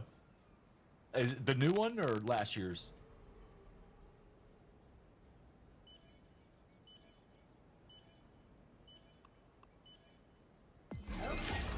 Looks like we're ready to go to battle. Boosting repair function.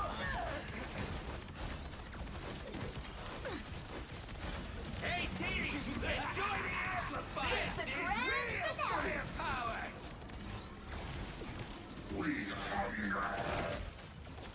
Extermination! It's fighting time!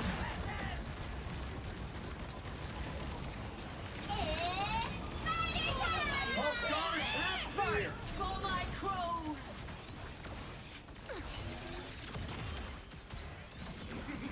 God damn it. This is real firepower. Oh, I got you, man.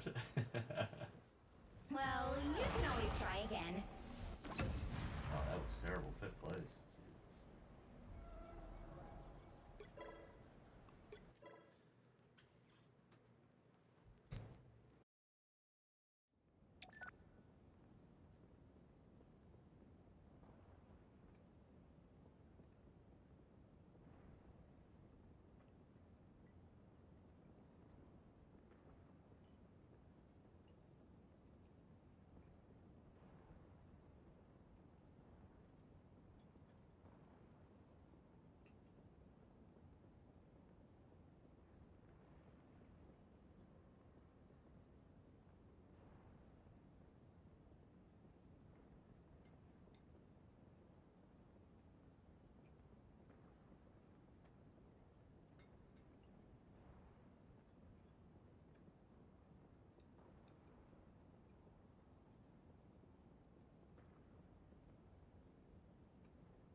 time to select your champions. Choose wisely.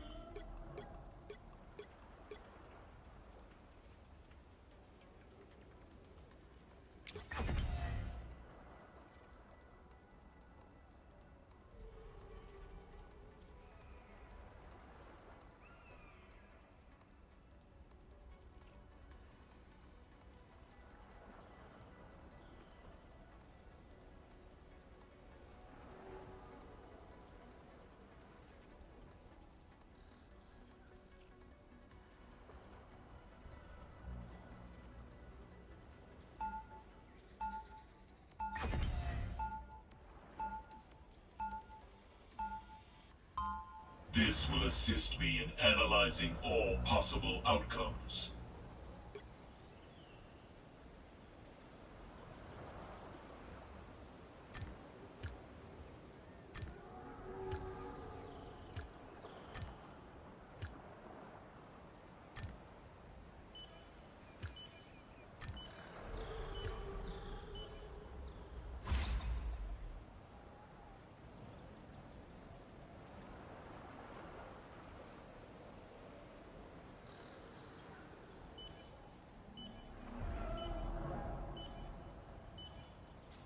Okay.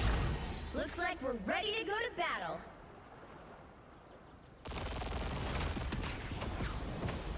Damage delivered. You got them all!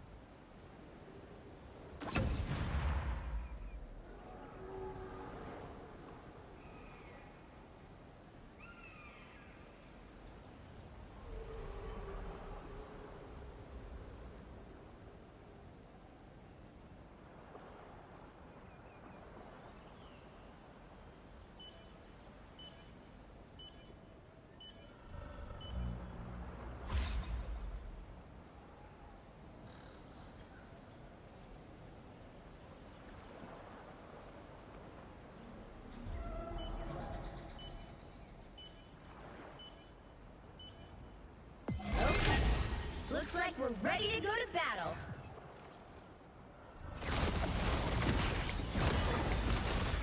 Damage delivered.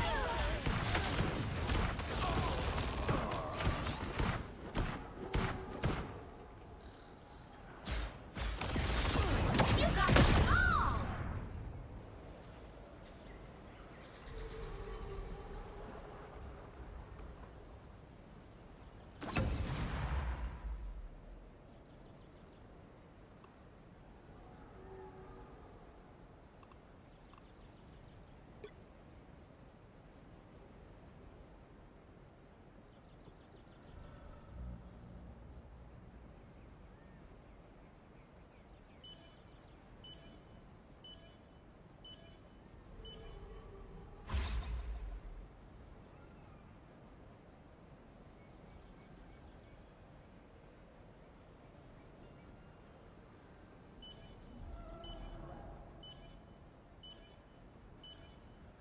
Okay.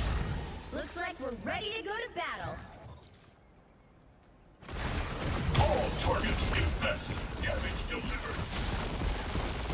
Boosting repair function.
we're ready to go to battle.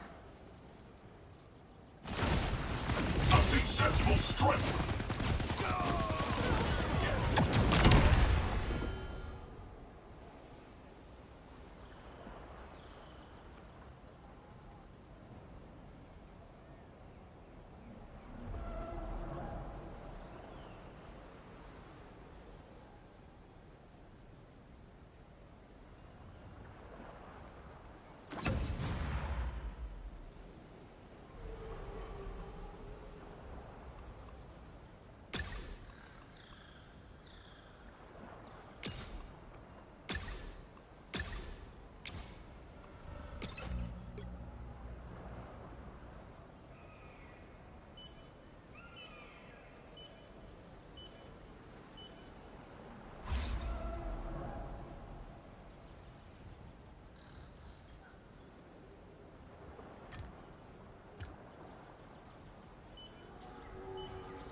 Okay. Looks like we're ready to go to battle. Damage delivered.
Okay. Looks like we're ready to go to battle. A successful strike. You got them all!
Okay. Looks like we're ready to go to battle. All targets infected.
like we're ready to go to battle. All targets infected.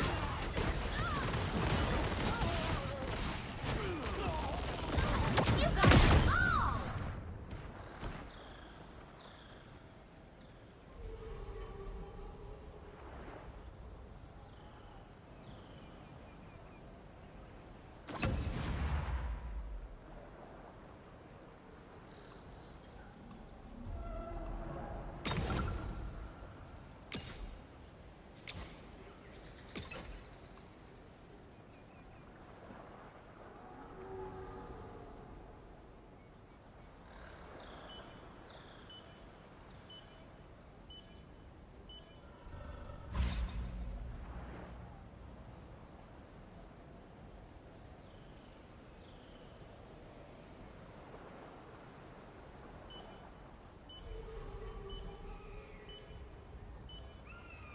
Okay.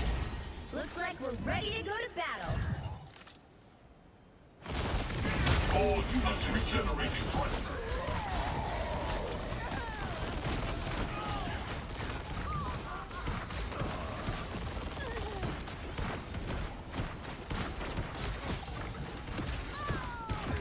You got them all!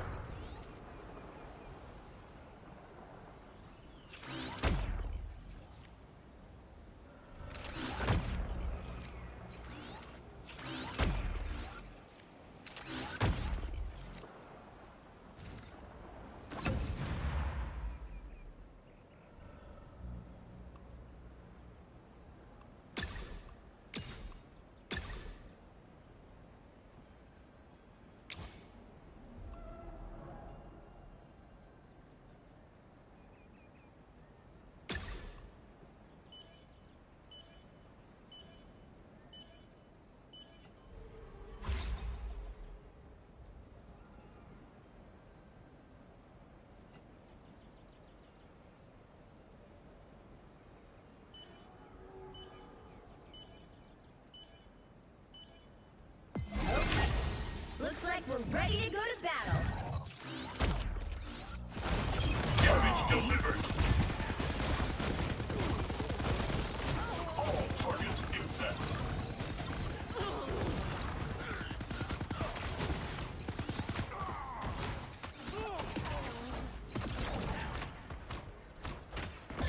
You got them all!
Okay.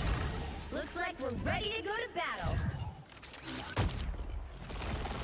Damage delivered. You got them all!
we're ready to go to battle.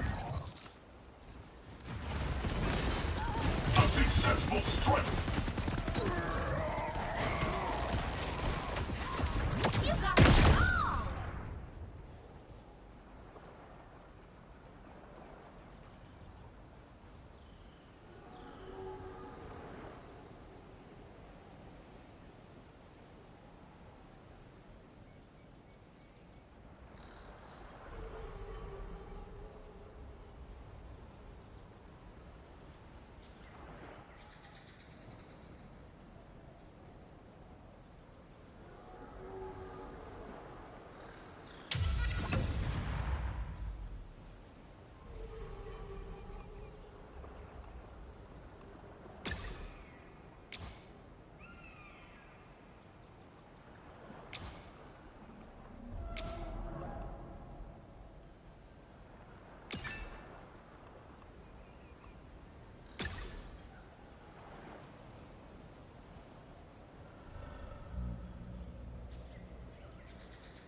Okay. Looks like we're ready to go to battle. Healing allied combatants.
Okay. Looks like we're ready to go to battle. Boosting repair functions. A successful strike.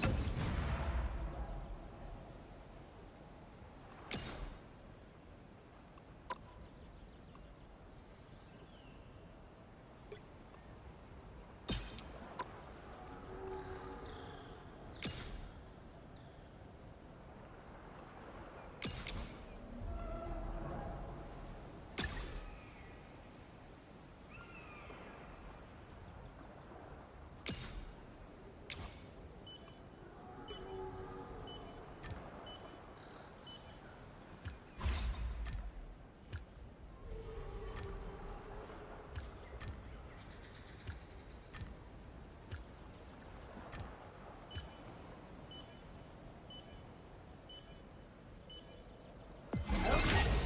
Looks like we're ready to go to battle. A successful strike. The perfect hex! Yeah! You got it all!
ready to go to battle. All targets impacted. You got them all!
Okay.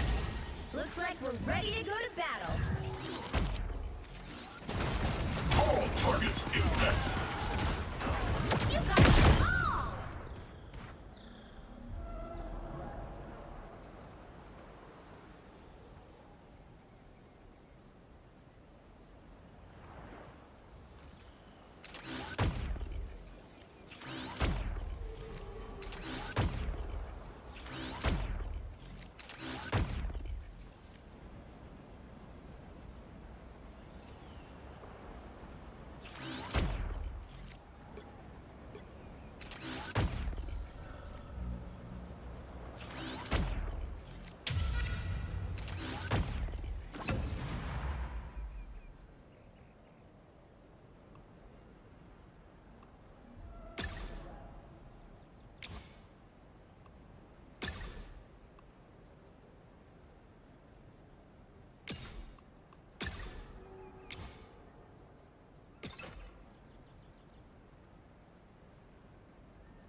Okay.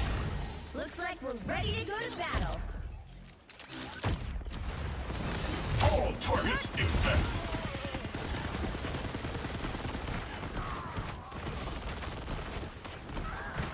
Here's how you shoot! You got them all!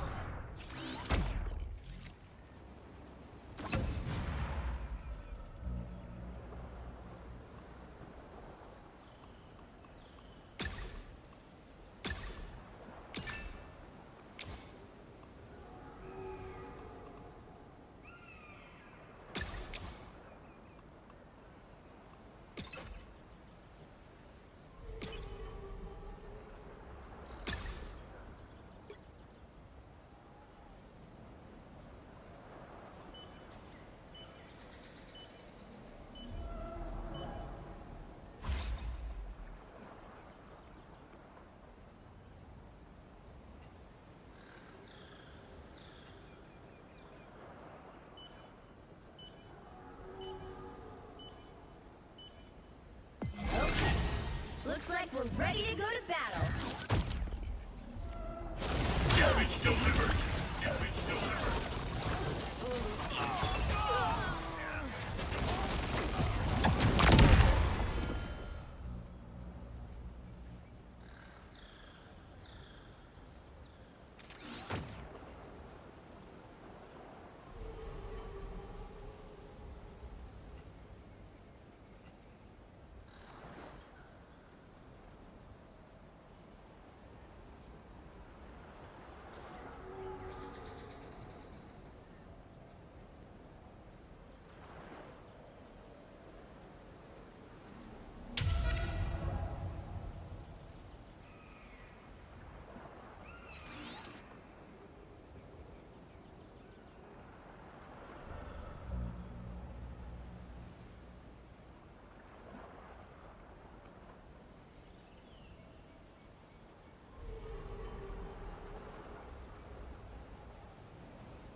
Looks like we're ready to go to battle.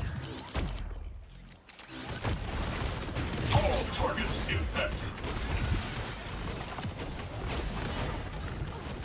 A successful strike.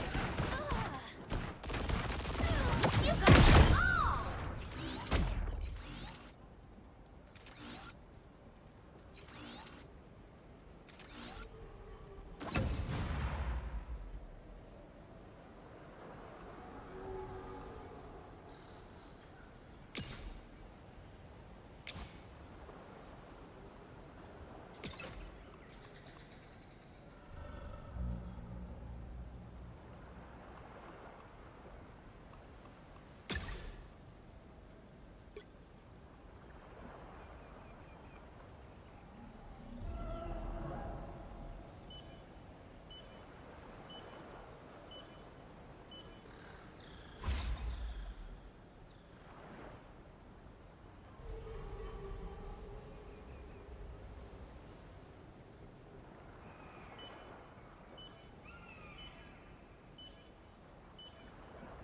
Okay.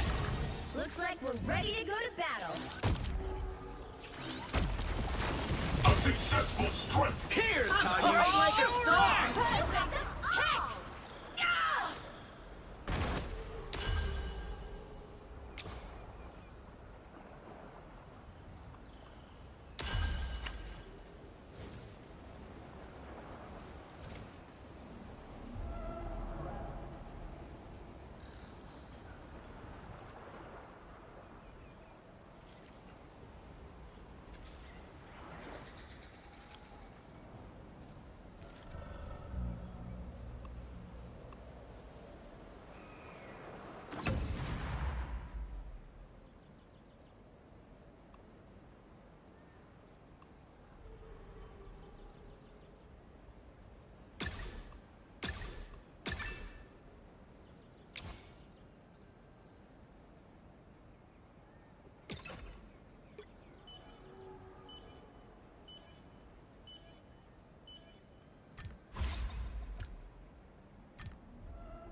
Okay.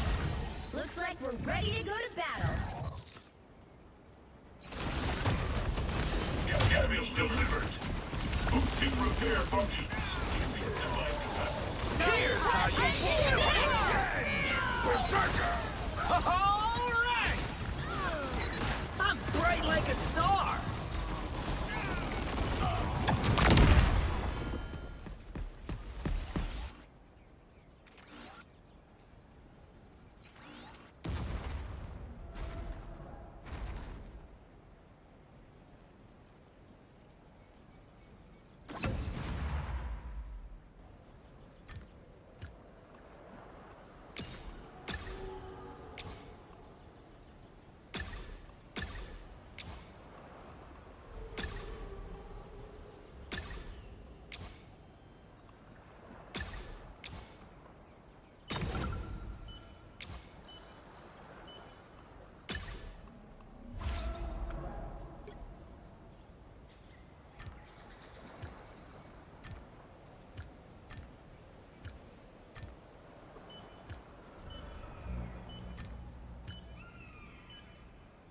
Okay. Looks like we're ready to go to battle. Boosting repair functions. Boosting repair functions. Hell unleashed!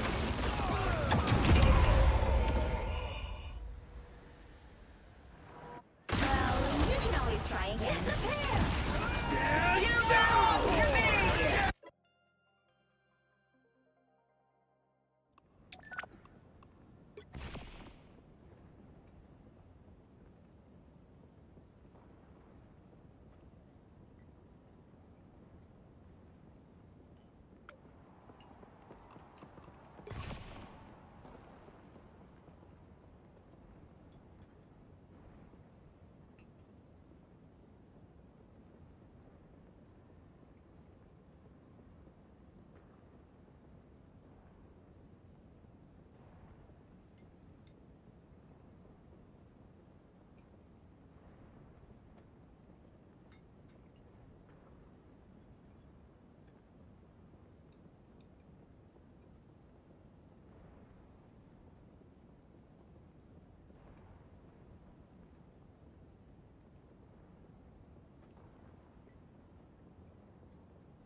Time to select your champions. Choose wisely.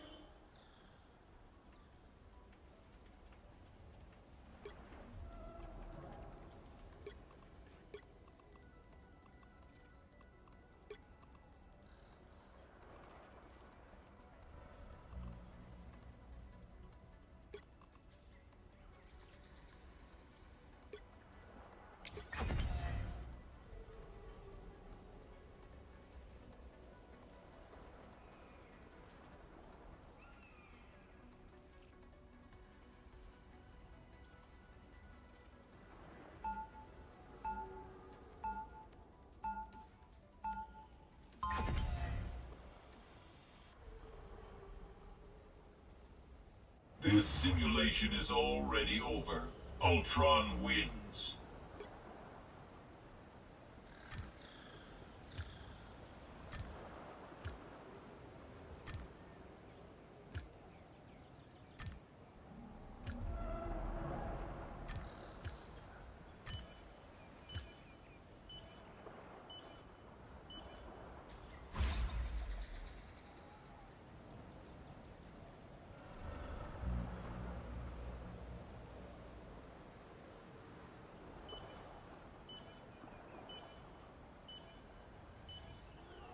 Okay. Looks like we're ready to go to battle.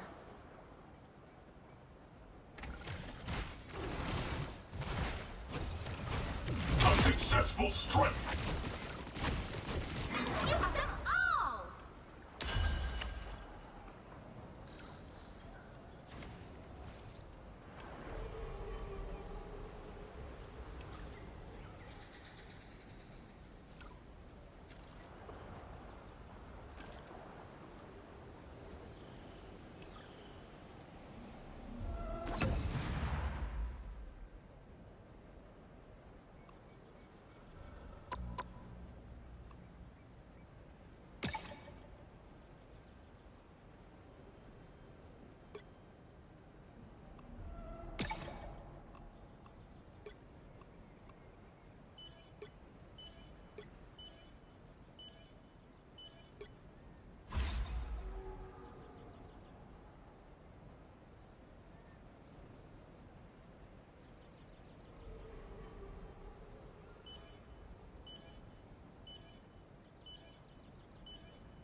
Okay.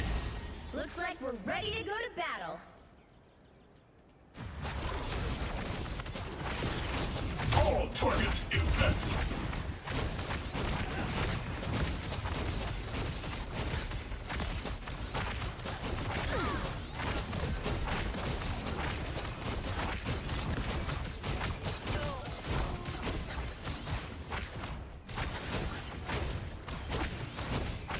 By the eye of Agamotto!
Okay. Looks like we're ready to go to battle. All targets infected. Healing allied combatants. You got them all!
like we're ready to go to battle. Damage delivered.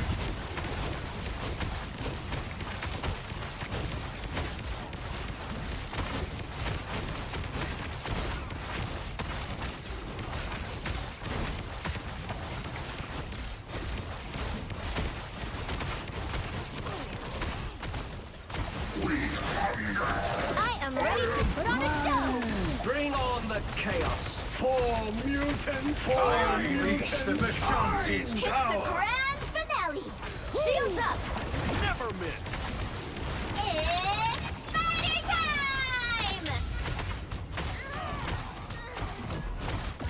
You got them all!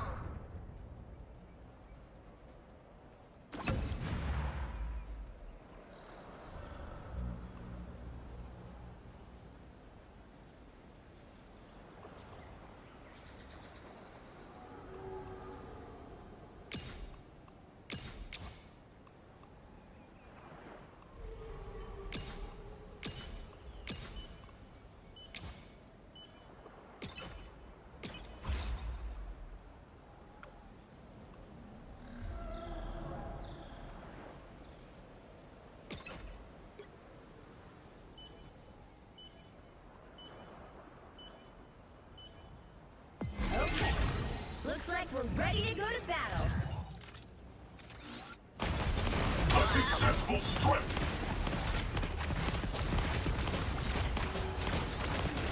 Boosting repair functions.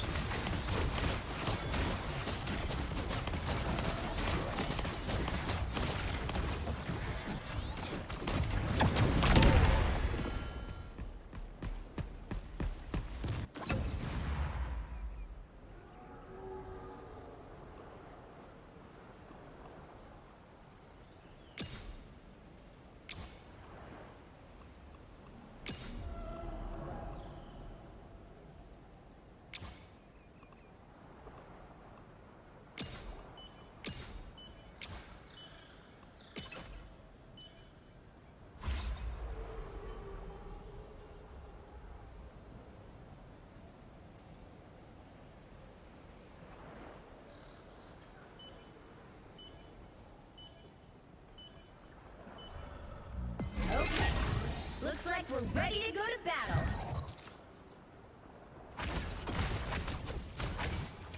A successful strike. You got them all!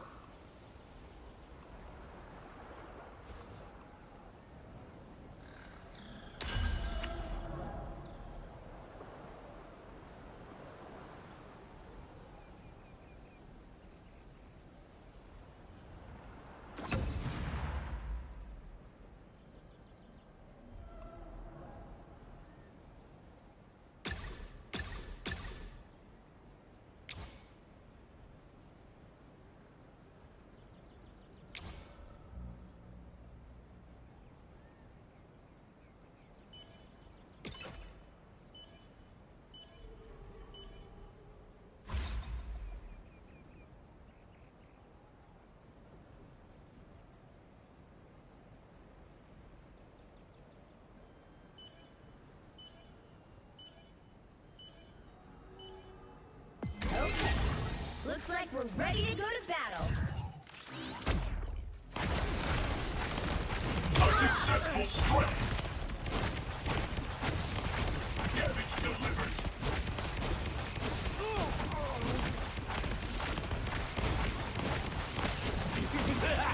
Your powers are mine.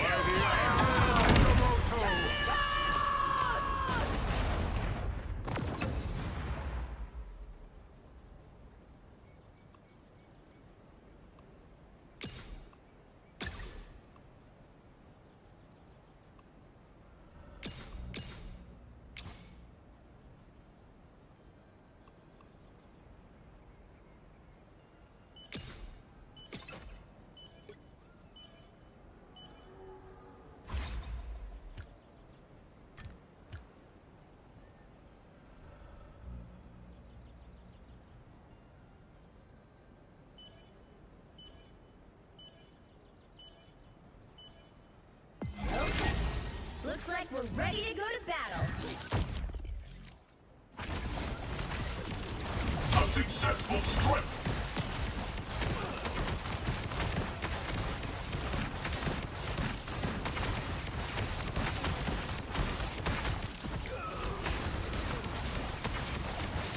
It's the grand finale. For mutant kind!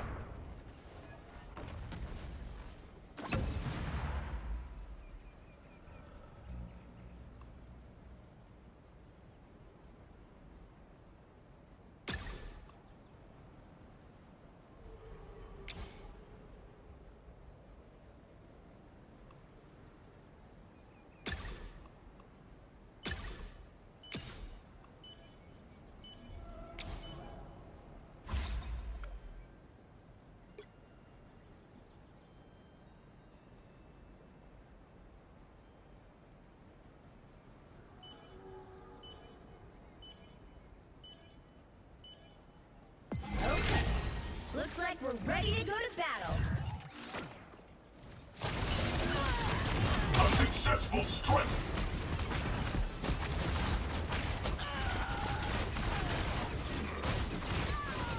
Healing allied combatants.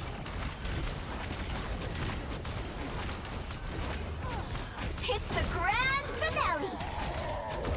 You got it all.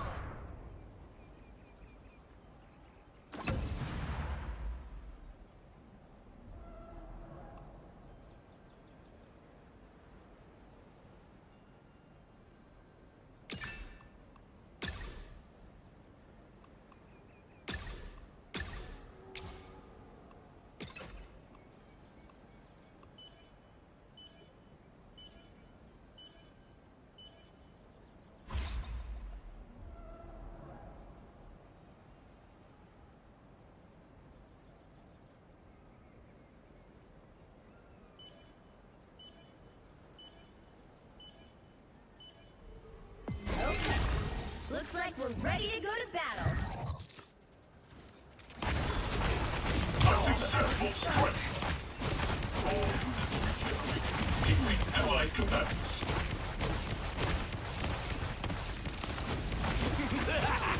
By the eye of Agamotto! It's Bring on the chaos!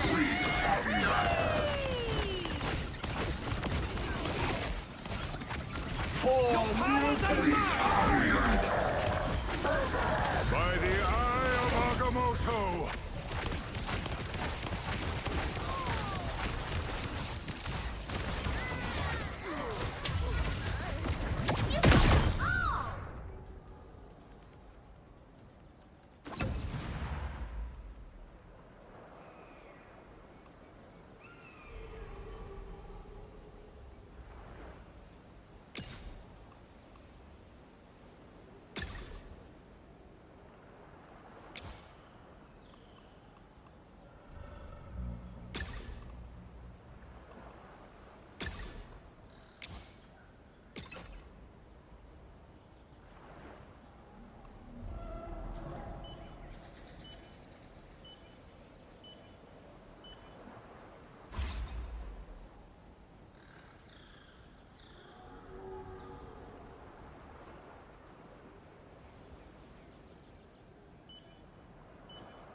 Okay. Looks like we're ready to go to battle. All targets impacted. You got them all.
Looks like we're ready to go to battle.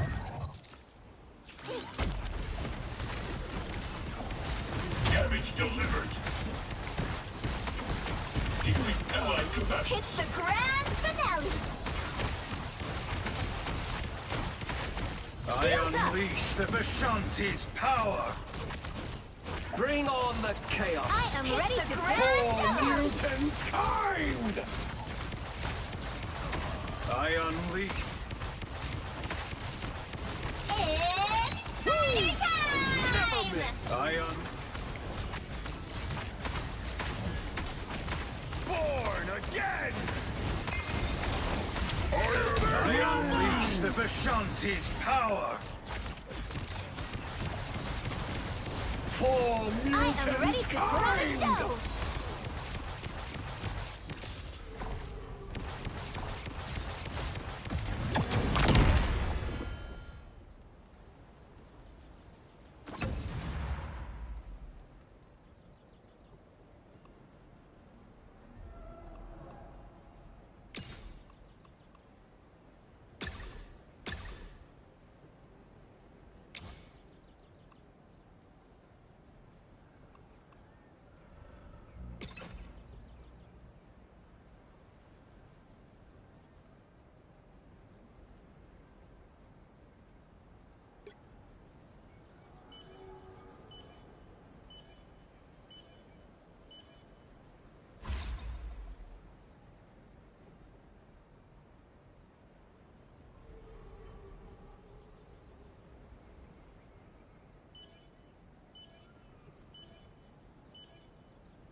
Looks like we're ready to go to battle.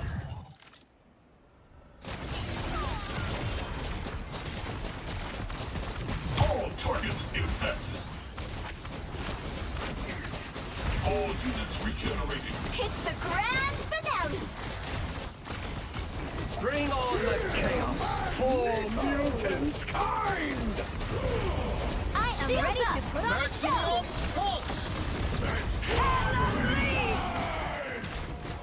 We are undefeatable.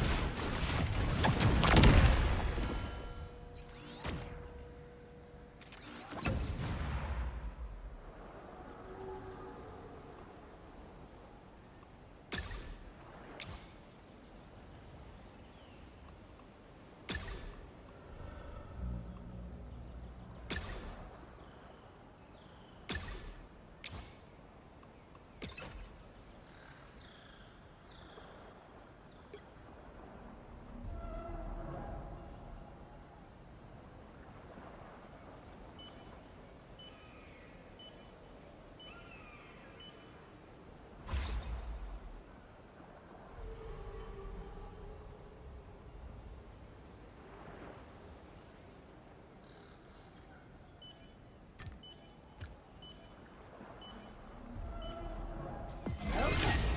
Looks like we're ready to go to battle. A successful strike. Damage delivered. It's the grand finale. By the eye of Agamotto. By the eye of Agamotto. Bring on the chaos. I unleash the Vishanti's power. Kind.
targets impact. All units regenerating. I am ready to put on a show. It's the grand finale. Bring on the chaos. I unleash the Vishanti's power. Shields up.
Okay.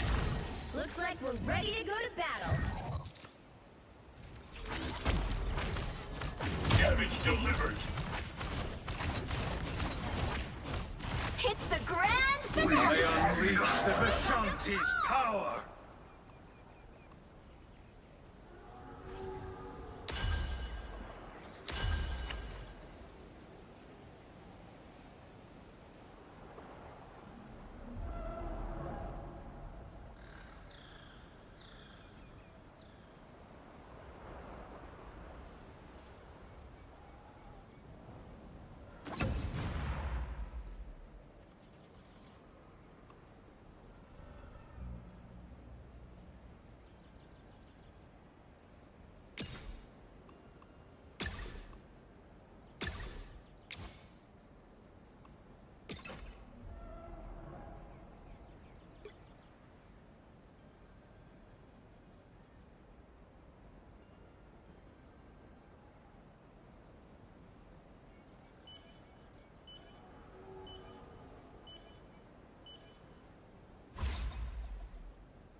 Okay.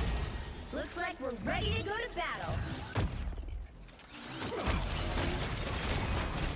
All targets impacted. It's the grand finale.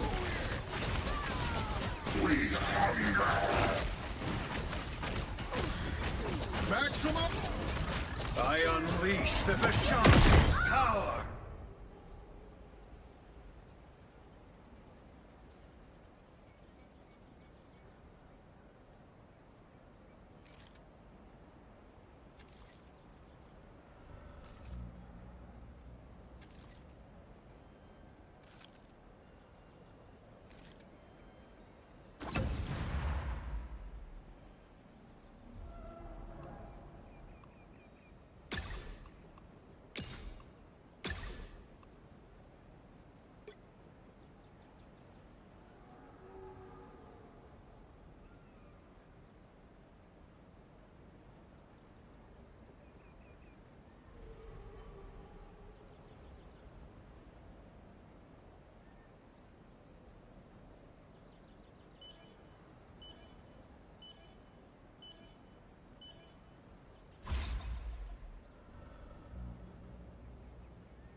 Okay. Looks like we're ready to go to battle. All targets impacted. Boosting repair It's the function. grand finale. By the eye of Agamotto. This is real firepower. Shields up. Time! I I unleash the Vishanti's power for mutant kind!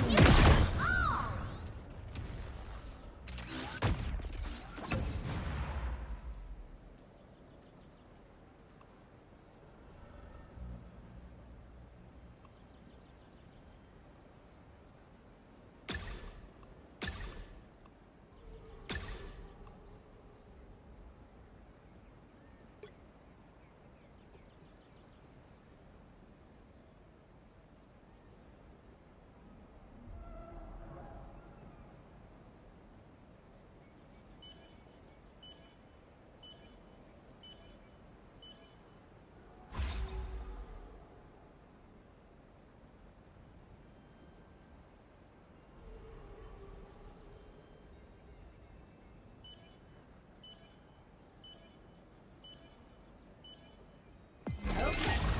Looks like we're ready to go to battle. Damage delivered.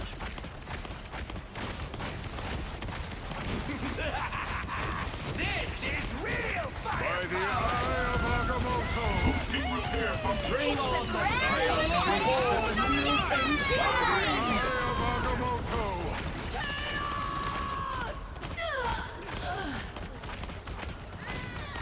For mutant kind! I unleash the Vishanti's power! You got them all!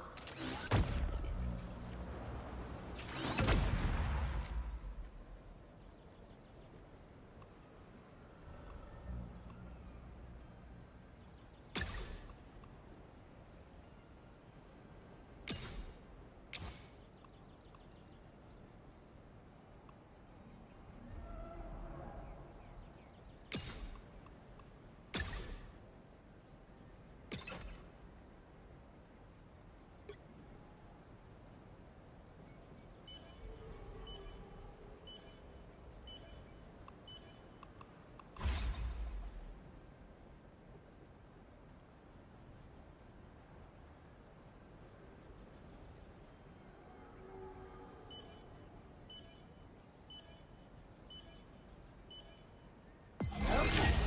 Looks like we're ready to go to battle.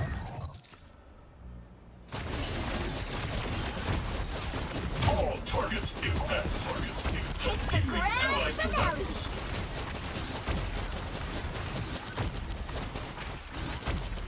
I unleash the Vishanti's power for mutant kind!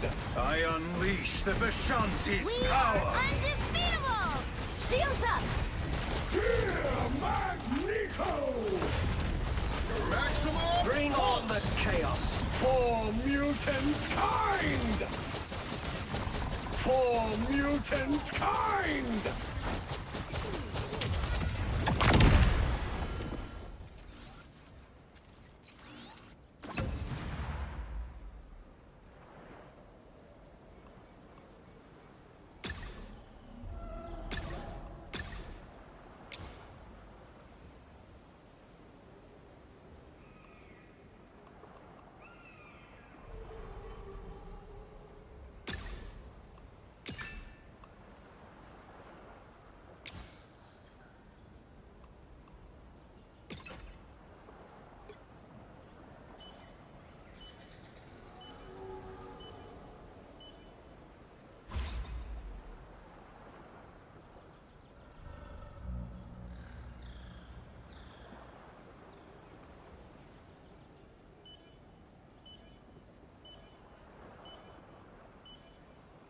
Okay. Looks like we're ready to go to battle. Damage delivered. I unleash the Vishanti's power!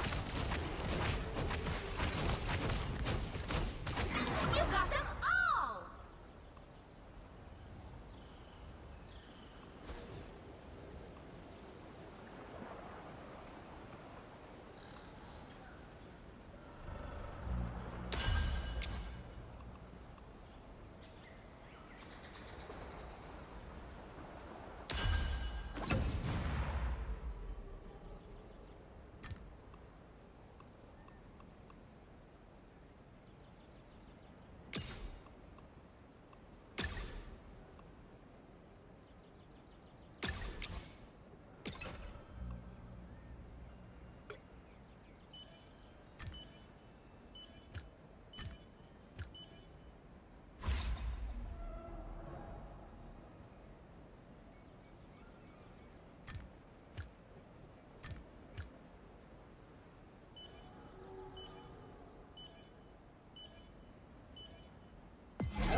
we're ready to go to battle.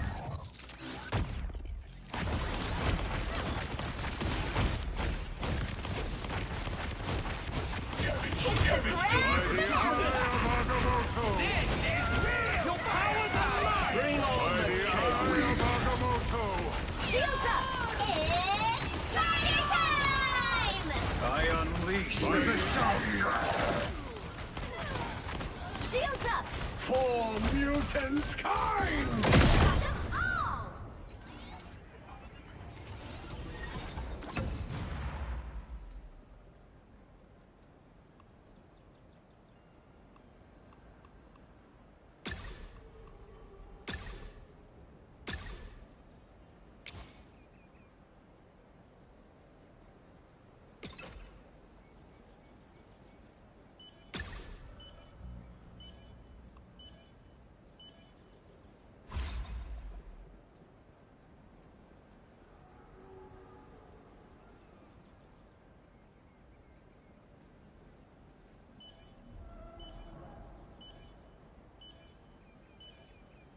Okay. Looks like we're ready to go to battle.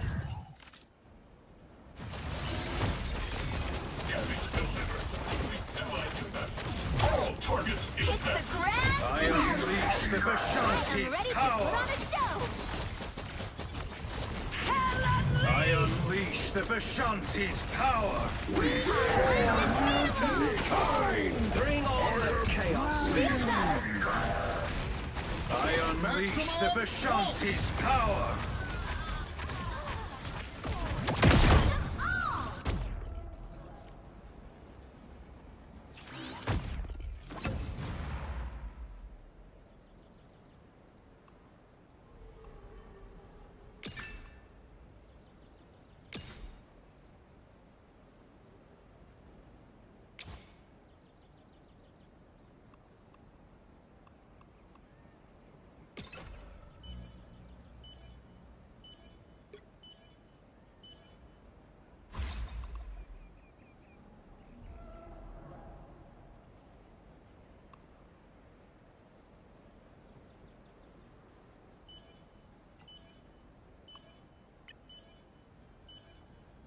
Okay. Looks like we're ready to go to battle.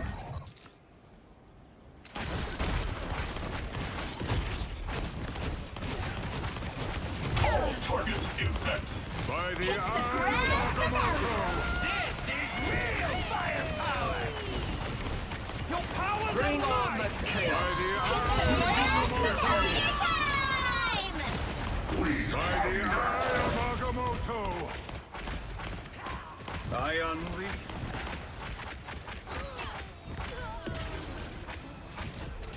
For mutant kind!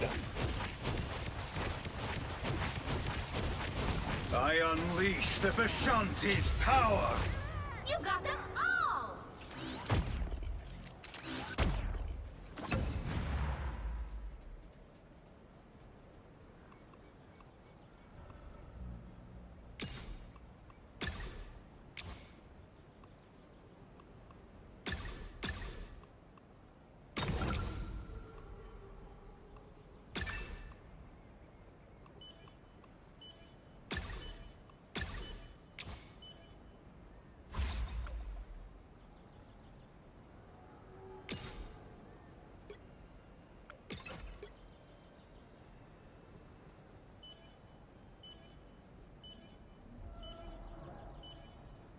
Okay. Looks like we're ready to go to battle.